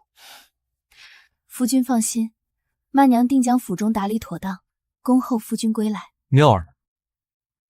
今日怎不见她来送行？婆母昨夜舟车劳顿，偶感逢寒，妹妹心细，正在房中亲自照料婆母，熬着汤药，说是怕过了病期给夫君，便不来相送了。难为她有这份孝心，你回头告诉她，让她好生照顾娘，也多注意自己的身子。是，夫君。我不在的这几日，府里都要听从主母的安排，切不可再生事端，都听明白了吗？是。小春，奴婢在，将府中仆人悉数叫来，再将库房中的所有账本悉数搬到正厅。即日起，这府里的账，我要亲自来管。这不合规矩吧？账本向来是由专人掌管。规矩？如今老爷不在，我就是尚书府的规矩。怎么，王妈是觉得我这个主母连看账本的资格都没有吗？老奴不敢，老奴这就去办。这事儿来得蹊跷，总觉得哪里古怪，不行，得去告诉苏姨娘。我知晓你们心中有所疑虑，甚至有所不满，但今日我不是来与你们商议，而是来宣布州府的新规。小春，将这些新规宣读一遍，让所有人都听仔细了。是，夫人。自今日起，州府上下所有开支皆需按律入账，不得随意支取。各房用度按定额发放，若有超出，需报明缘由，经主母批准方可。侍女月俸按品级发放，奖房分明，杜绝私下收受好处。什么？以前每月总能从管事那里多领些赏钱，现在都按定额发，这不是变相克扣我们的俸禄吗？是啊，夫人这是想把我们都饿死吗？以前那些提子钱、逢年过节的恩赏，以后都没了。有什么话大声些说，在下面窃窃私语算什么本事？夫人，这规矩太严苛了些，府里上下人多，若都按这般死板的规矩来，恐下人们会有怨言，影响府内和睦啊。我身为当家主母，不过按规章办事，怎么就被扣上了这样的帽子？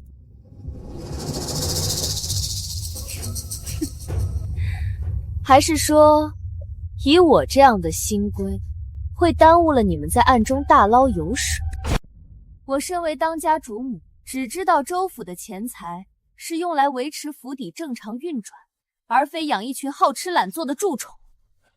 以前府中用度模糊，账目不清，导致多少私下挪用，多少虚报冒领。今日起，所有规矩都摆到明面上，账目公开透明，是剥削还是让你们有了保障，你们自己心中有数。我沈曼娘做事向来只求规矩严密，不求讨好于人。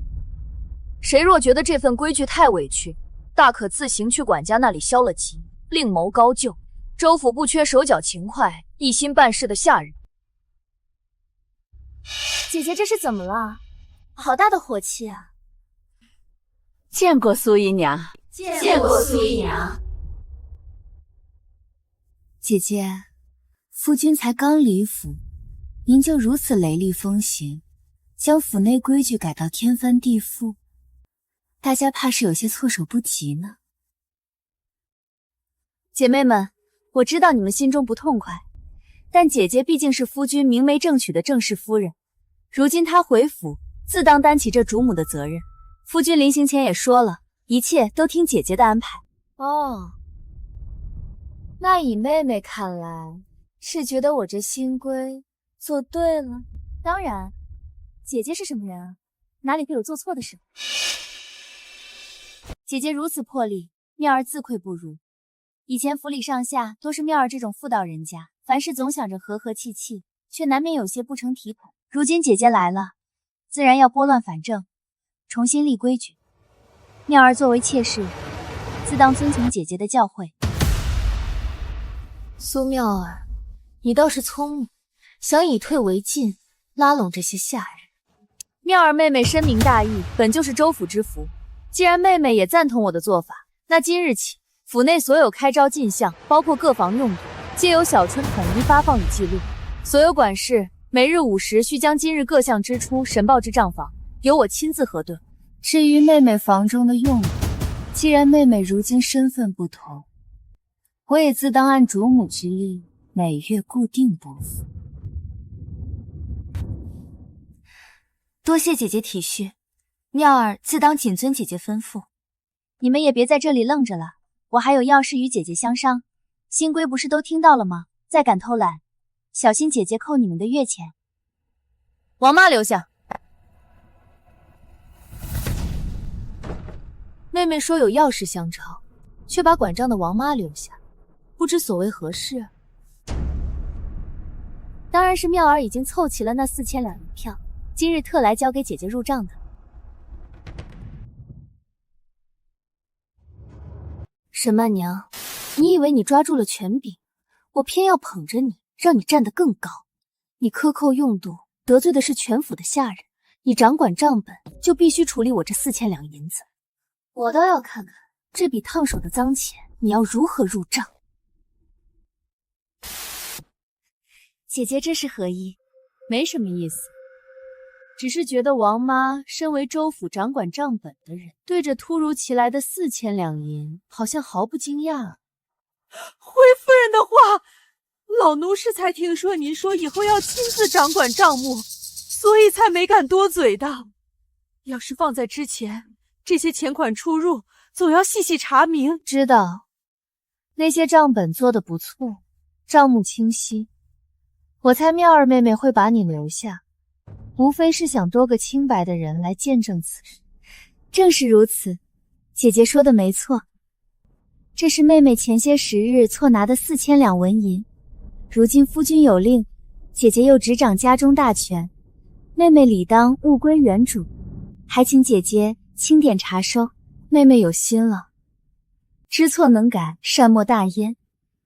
希望妹妹能记住今日的教训，日后安分守己，好生为周家开枝散叶，这比什么都重要。姐姐教训的事，妹妹一定谨记于心。这银子还请姐姐尽快入账，免得府里账目混乱，让外人看了笑话。那妹妹我就不打扰姐姐了，我还要去照顾婆母。王妈，我们走吧。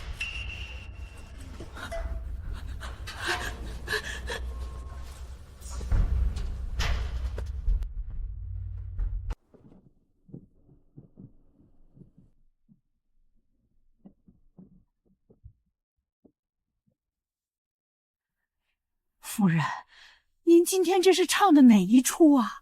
我本想着叫您过来，是为了让您帮着我们这些下人说些好话的。如今您却让那个沈曼娘接手账本，那咱们以后还怎么从中运作？你慌什么？难道今日我过去跟她大闹，就能改变她是当家主母的事实了？她想查，那就让她查个痛快。反正她的新规已经得罪了府上的下人，等真出了乱子，你猜会有谁替她说话？又有多少人想要火上浇油？您是想看他如何把这4000两银子给入到账里去？这事儿可是老爷想要压下来的，他沈曼娘自然不能光明正大的把银子入了账目。那这银子该如何入库？账目该如何做？他若真的入了账，便是证明了他有做假账的本事。老爷和老夫人自然会对他设防，再不给他那样大的权力，若是入不了账，便是他能力不足。到那时候，这账本还不是要交在咱们自己人手？如今我们只需等他，再找老夫人去吹吹耳旁风就够了。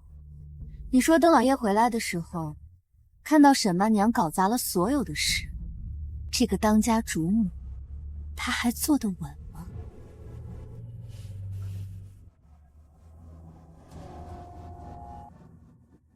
夫人，夜深了，歇歇吧。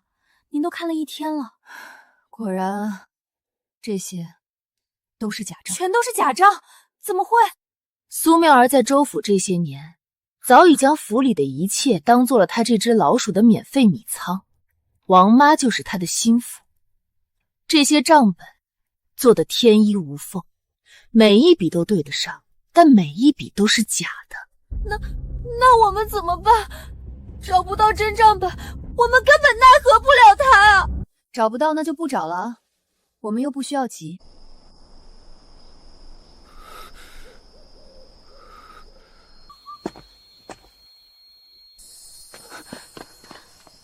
表哥，你怎么伤成这样？我还以为老夫人打点关系后，你在牢里不会受什么苦。受苦？你知道我在大牢里过了什么日子吗？那些狱卒知道我是因为下毒被抓进去的，往死里打我，这腿差点被夹棍夹断。你看看，这是烙铁烫的。他们说我害的是尚书府的人，是重犯，不认罪就别想活着出去。可你不是没认罪吗？寺庙那件事，最后不是只定了个擅闯佛堂行为不端的轻罪？那是因为老夫人花了银子，他人给知府递了话，又塞了500两银子，知府才改了口，说我只是一时糊涂，不该在贡品上动手脚，但没查出毒药是我下的。老夫人还跟你说什么了？他还警告我，说若再敢跟尚书府有任何瓜葛，就让我彻底消失。我李元这辈子没受过这种气，全都是因为沈曼娘那个贱人。若不是她设局，我怎么会进大牢？怎么会受这等屈辱？表哥，你恨他，我比你更恨他。他夺了我的主母之位，抢了我的管家权，还让我在琼林宴上丢尽了脸面。如今府里上上下下都在看我的笑话。妙儿，你可千万不能输给他！我在牢里每挨一鞭子，都在想怎么弄死他。要不是老夫人救我出来，我现在还在那鬼地方。你以为我不急吗？你看看，这是我娘托人送来的。你爹欠了赌坊8000两，还说若不还钱，就要去衙门。这信是哪里来的？老夫人不是已经让你和娘家断绝关系了吗？我也不知是谁送来的，但这里面的笔迹分明是我娘的，我认得出来。这要是被查出来，你们苏家满门都要遭殃。你手上还有多少银子？我的私产全被沈曼娘扣了，上次交出去的4000两，一大半是老夫人贴补的，我自己剩下的不过几百两。可如今沈曼娘把账本和库房钥匙都攥在手里，你怎么跟她斗？沈曼娘才刚回府，就大刀阔斧的搞什么改制？如今府上众人都对她颇有微词，我只要顺水推舟，给她扣个想要把控财政大权、中饱私囊的帽子就行。可沈曼娘要是不认呢？不认，那也要看老夫人同不同意她不认。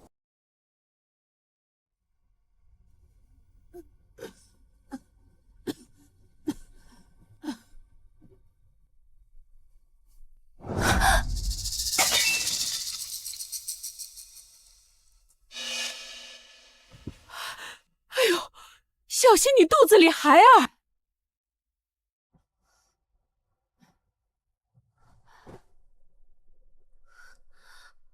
你这是怎么了？从下午开始就一直心神不宁的。那4000两银子不是都交给曼娘了吗？你怎么还浑浑噩噩的？其实，你有什么事就直说，若错不在你，我自会为你做主。你虽做了错事，但也早已悔过，更别提你父周还怀着周府的血脉，是周家的功臣。娘，您身体不适，今日没出屋门，外头乱了。怎么乱了？出了什么事？姐姐她改了周家那天的规矩，还说以后的账本都由她来管。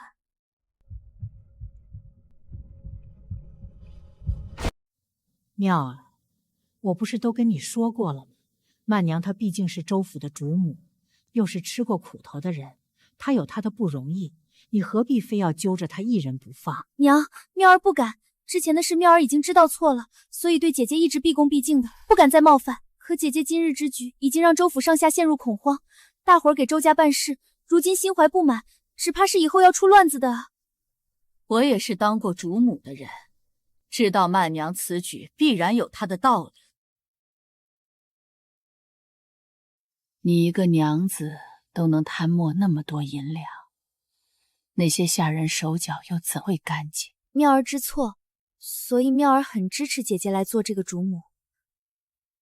但娘，你也是做过主母的人，您想想，这财库钥匙和账本若都捏在一个人手里，那岂不是任由他为所欲为？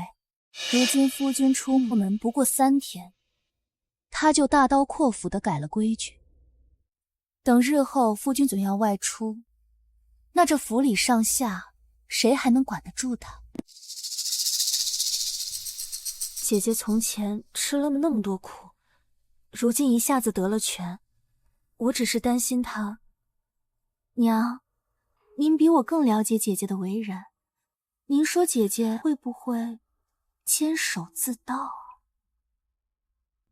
娘心疼我肚子里的孙儿，用自己的贴己钱赌上了那4000两的窟窿。这银子要是回了周府还好，但若是被人有心利用的话，岂非是我白白糟蹋了娘的一番苦心？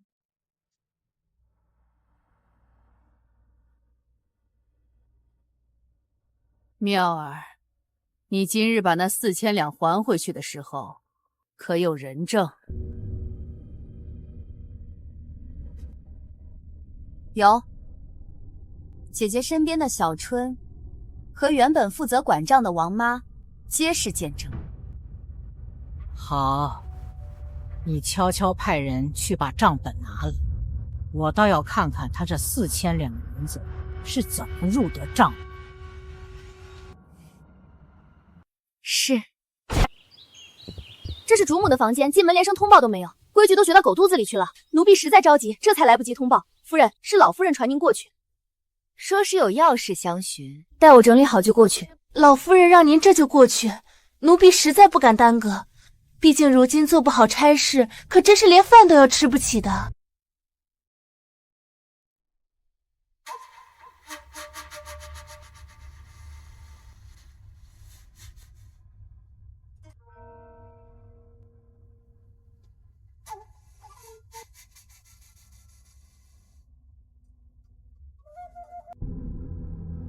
见过婆母。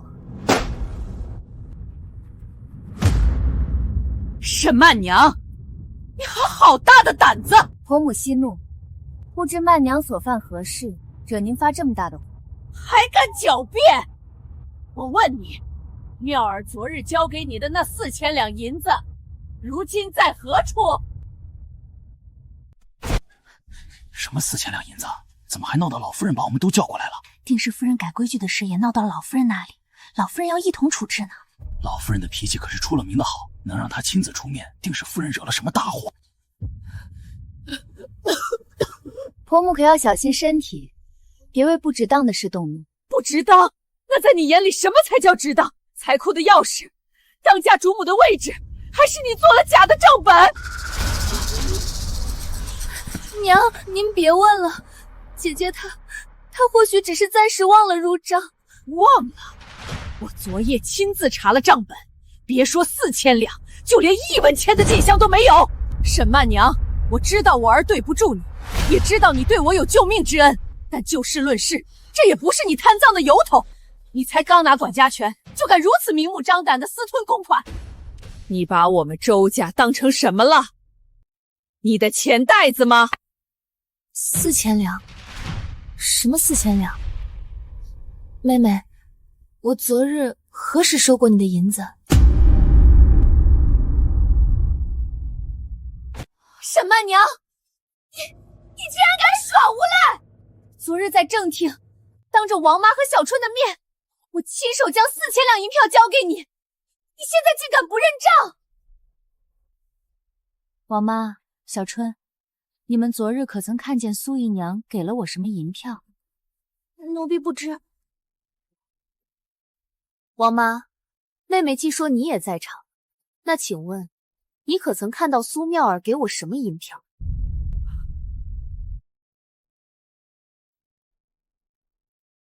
妹妹，你看，连你自己的心腹都不敢为你作证，这无凭无据的，你让我如何承认？你对我早有一件，可是人尽皆知，谁知道你是不是故意设局，想栽赃我一个私吞公款的罪名？王妈，昨天你明明也在场，明明看到了我给了沈曼娘那4000两银票，为何如今却不敢认了？沈曼娘，你少强词夺理，别人不知，但至少你我二人应该心知肚明，这银票妙儿明明已经给了你了，为何如今却没有半点入账？婆母，我怎么听不懂你在说什么？妹妹是犯了什么错要给府上4000两银子？而且妹妹嫁入府中不过几年，又哪里会有什么4000两银子啊？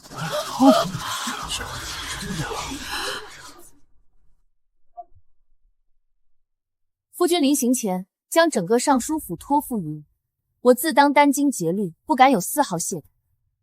如今婆母即说妹妹交给了我4000两银子，那我们就该搞清楚，这4000两是从何而来，又为何要交？若是能把这银票的来历说清楚，我自然可以入账；但若说不清楚，日后旁人问起，我该如何解释？是说妹妹从娘家带来的补贴，还是说我们尚书府另有见不得光的迹象？婆母，您今日既然兴师动众的传我前来，必定是相信苏妙儿真的给了我4000两银子。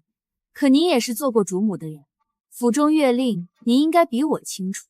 以苏妙儿的阅历折算下来，她嫁进府中这几年，去除打点下人、添置衣物首饰的钱之外，又如何能攒下4000两？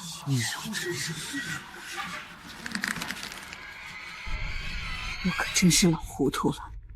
曼娘不过是想帮忙隐藏妙儿贪赃一事，我怎么竟被妙儿挑拨的把这件事拿到台面上来说了？这个贱人分明是想将我贪赃的事闹到明面上来，她想害我身败名裂，我定要拉她一起陪葬。姐姐，都这个时候，咱们就别装了。你不是就想让我当众承认我贪没了府里的银子吗？我认。那4000两是我在宴会中高报的价格，中饱私囊。可如今我已经将那4000两尽数上交给沈曼宁。姐姐，你敢认吗？妹妹既然敢认，那这4000两就有了来历，我自然能拿出来还给夫人。不过妹妹既然认了这4000两是你从宴会中扣出来的，那我们就要聊聊别的事了。比如，为什么妹妹明明贪没了银两，可府上的账目却丝毫查不出呢？婆母，之前我们只抓住了苏妙儿贪赃一事，可并未仔细深究，苏妙儿究竟是第一次做这些恶事，还是早就在暗中动了手脚？那背后又有什么人与她里应外合？可该查个水落石出。妙儿，你还记得你跟我在马车上承诺过什么吗？你既说自己是为了腹中孩儿着想才贪没的银两，是不是只有那么一次？当然，我只做过那一次，也把银子全都还回去了，不是吗？婆母，曼娘愚钝，也是第一次料理家中琐事。那账本我看了许久，只知道出入的账目并无问题。婆母之前做了那么久的当家主母，可愿意给曼娘点拨一二？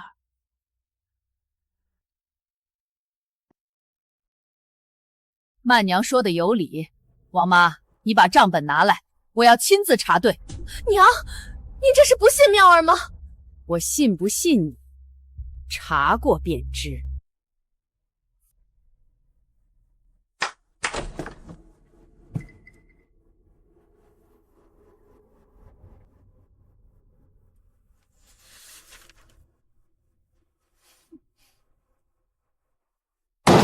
苏妙儿、王妈，你们好大的胆子！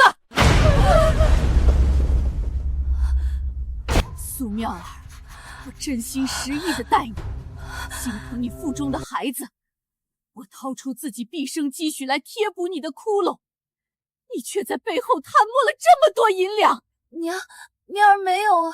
没有？那这账目怎会出了这么多？曼娘年轻，不懂这里面的弯弯绕绕。我不常管家中的事，你们是当我也死了吗？老夫人息怒啊！是老奴年纪大了，记性不好，许是有些疏漏。王妈在州府管账20年，从未出过差错，这账本里的数目可都是对得上的，怎么就成了疏漏了？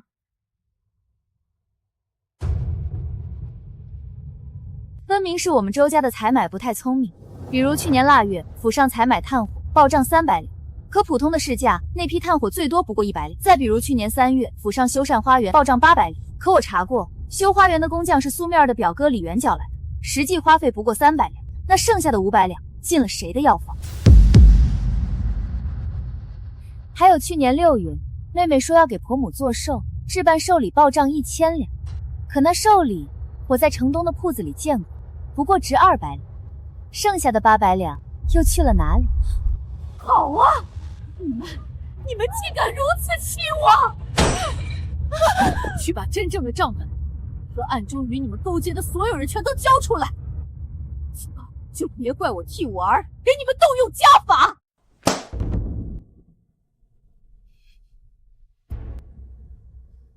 我周家待你们不薄，你们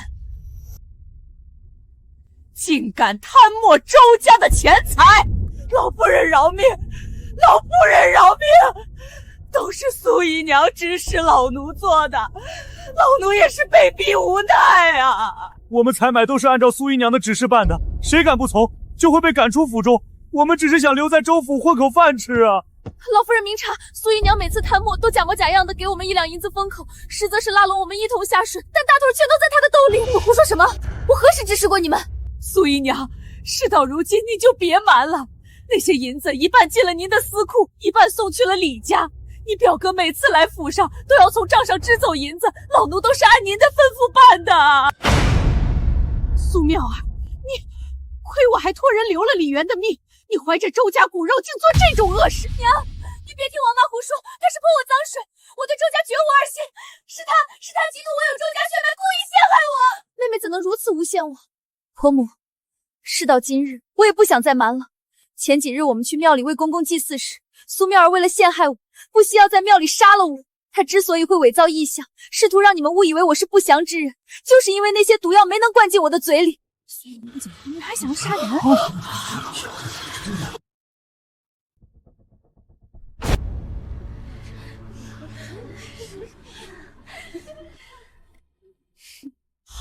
好你个苏妙儿，我周家待你不薄，你竟敢如此！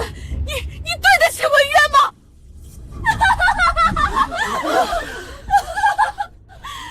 对得起？我为什么要对得起他？我嫁给周文渊，图的不就是周家的权势和钱财吗？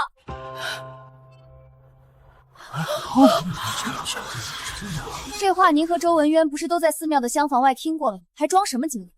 娘，你以为你装出一副慈悲心怀，我就会领你的情吗？你不过是为了我腹中的孩子，你其实最怕事儿了。要不是沈曼娘把我贪赃的事摆出来说，你不是还要继续装瞎吗？你们以为我贪那些银子是为了什么？我要是不攒些提己钱，等周文渊飞黄腾达了，把我一脚踢开，我岂不是人财两空？沈曼娘，这事儿你应该最清楚。当年你辛辛苦苦把周文渊供出去，他做了什么？你以为他对你有多真心呢？还不是以为你死了之后没多久就娶了我？你腹中还怀着我们周家的骨肉，你怎么能说这种话？骨肉，是啊，这是我唯一的筹码。但我什么时候说过，我腹中的孩儿是周文渊的？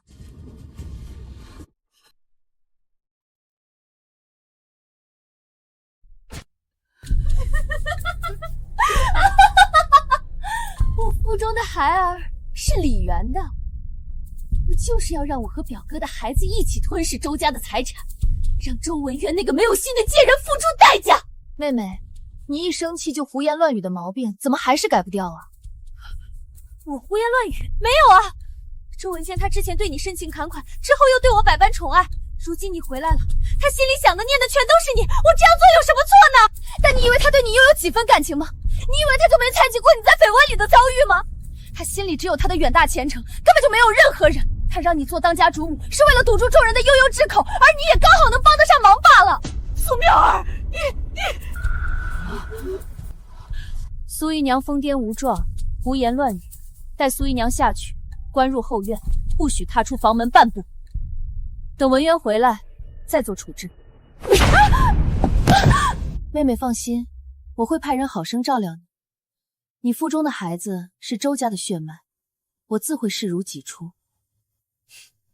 但你就安心在院里养胎吧。不，你们不能管我！我怀着周家的孩子，你们不能这样对我！曼娘，她……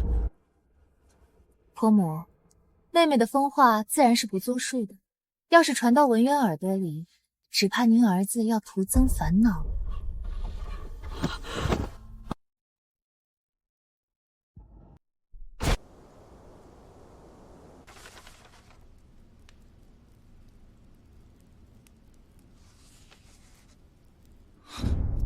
这些人竟全都参与了贪谋。琼林宴不过是冰山一角，这些夫人以宴会为名，实则暗中串联，将各府银钱私相授受。他们背后的势力错综复杂，牵一发而动全身。若将这些事捅出去，京城怕是要掀起一场大风波。所以曼娘才说，此事要慢慢来。这是曼娘为夫君草拟的奏折，上面只列举了琼林宴一事，且只涉及几个品级较低的官员。如此一来，既能立威，又不至于引火烧身。曼娘，若身为男儿，朝堂之上必有你一席之地。夫君说笑了，曼娘一介妇人，能做什么？不过是替夫君分忧罢了。这些年是我对不住你，但曼娘，你相信我，待我功成名就之时，定不负你。不负我？周文渊，你的承诺早在5年前就碎了满地。如今我站在这里，所依仗的从不是你的愧疚，而是我手中的权力。你利用我查贪腐，我利用你向上爬，这才是我真正想要的结果。曼娘，如今我要揭发他们贪污一事，怕是又要在外奔波许久。这一路艰难险阻，怕是不好带上你啊。这有什么要紧的？男儿志在朝堂，总不能拘泥于儿女情长。我也真是糊涂，怎么就没想到苏妙儿这个毒妇竟能将恶事做尽？早知如此，我绝不会把她娶回府中，反倒让你受了好多委屈。妹妹再怎么作恶，她腹中怀的好歹也是周家的血脉。如今婆母身体不好，妹妹也要安心养胎。曼娘甘愿留在府上，为夫君料理家中琐事。3年5载又如何？就是10年、20年，我都等得起你。曼娘，依你之见，苏妙儿那边可许我再去看看？还是算了吧。妹妹她今日受了刺激，我已经派人去给她做了安神的汤药。如今我们掌握了这些罪证，夫君最要紧的就是好好查清这里面的细枝末节，家中的一切就放心交给我吧。那夫君就早些休息，明日启程，务必要将此事查清，给众人一个交代。好，待我功成名就那天，就来接你们一同进京。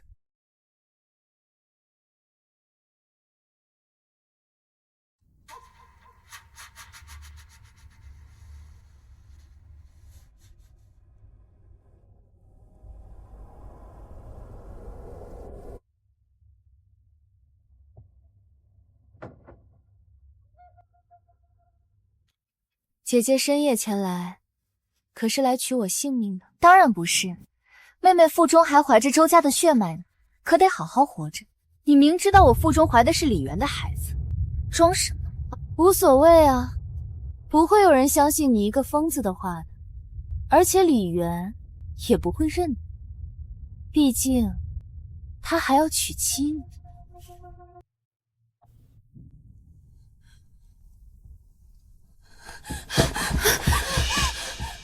你说什么？什么娶妻？不可能！表哥他爱的是我腹中还怀着他的孩儿呢。苏妙儿，都这个时候了，你怎么还拎不清？他李渊如果真的爱你，会在满殿神佛前把罪责都推到你的头上，会在大牢里放出来后就立刻接受了家里的说亲，会四处宣扬，说他们早就跟你断绝了关系，从此再无往来。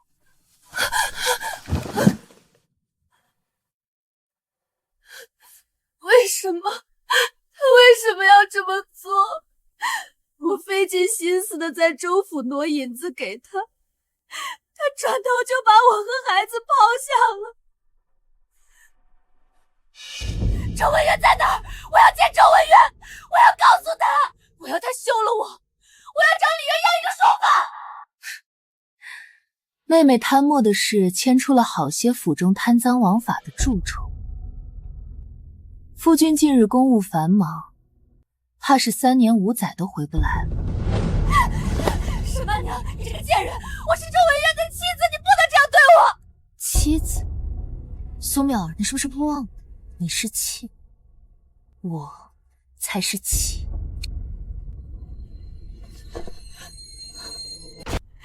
沈曼娘，你图什么？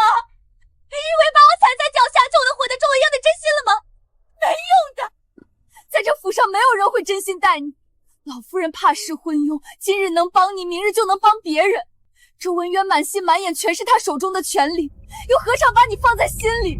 你成了当家主母又如何？在这深宅大院里，你不过是一个孤苦伶仃的活寡妇。这偌大的尚书府，夜深人静的时候，你难道不觉得冷吗？你连一个真心待你、能在你身边说提起话的男人都没有。你和我一样，都不过是个可怜人罢了。哼，可怜。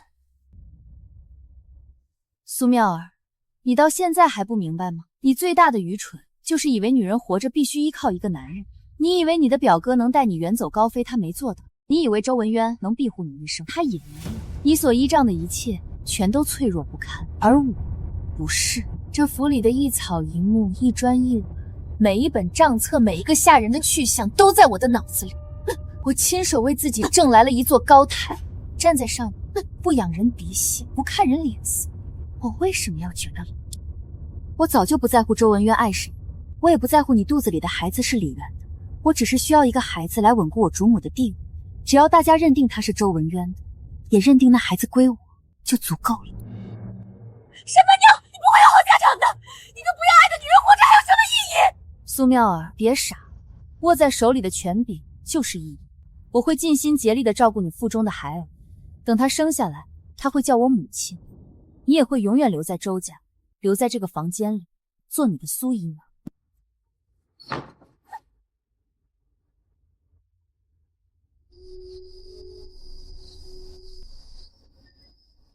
周文渊啊，周文渊，你就在外面拼尽全力，爬去更高的位置。我也会因为你爬得更高，也爬得更高。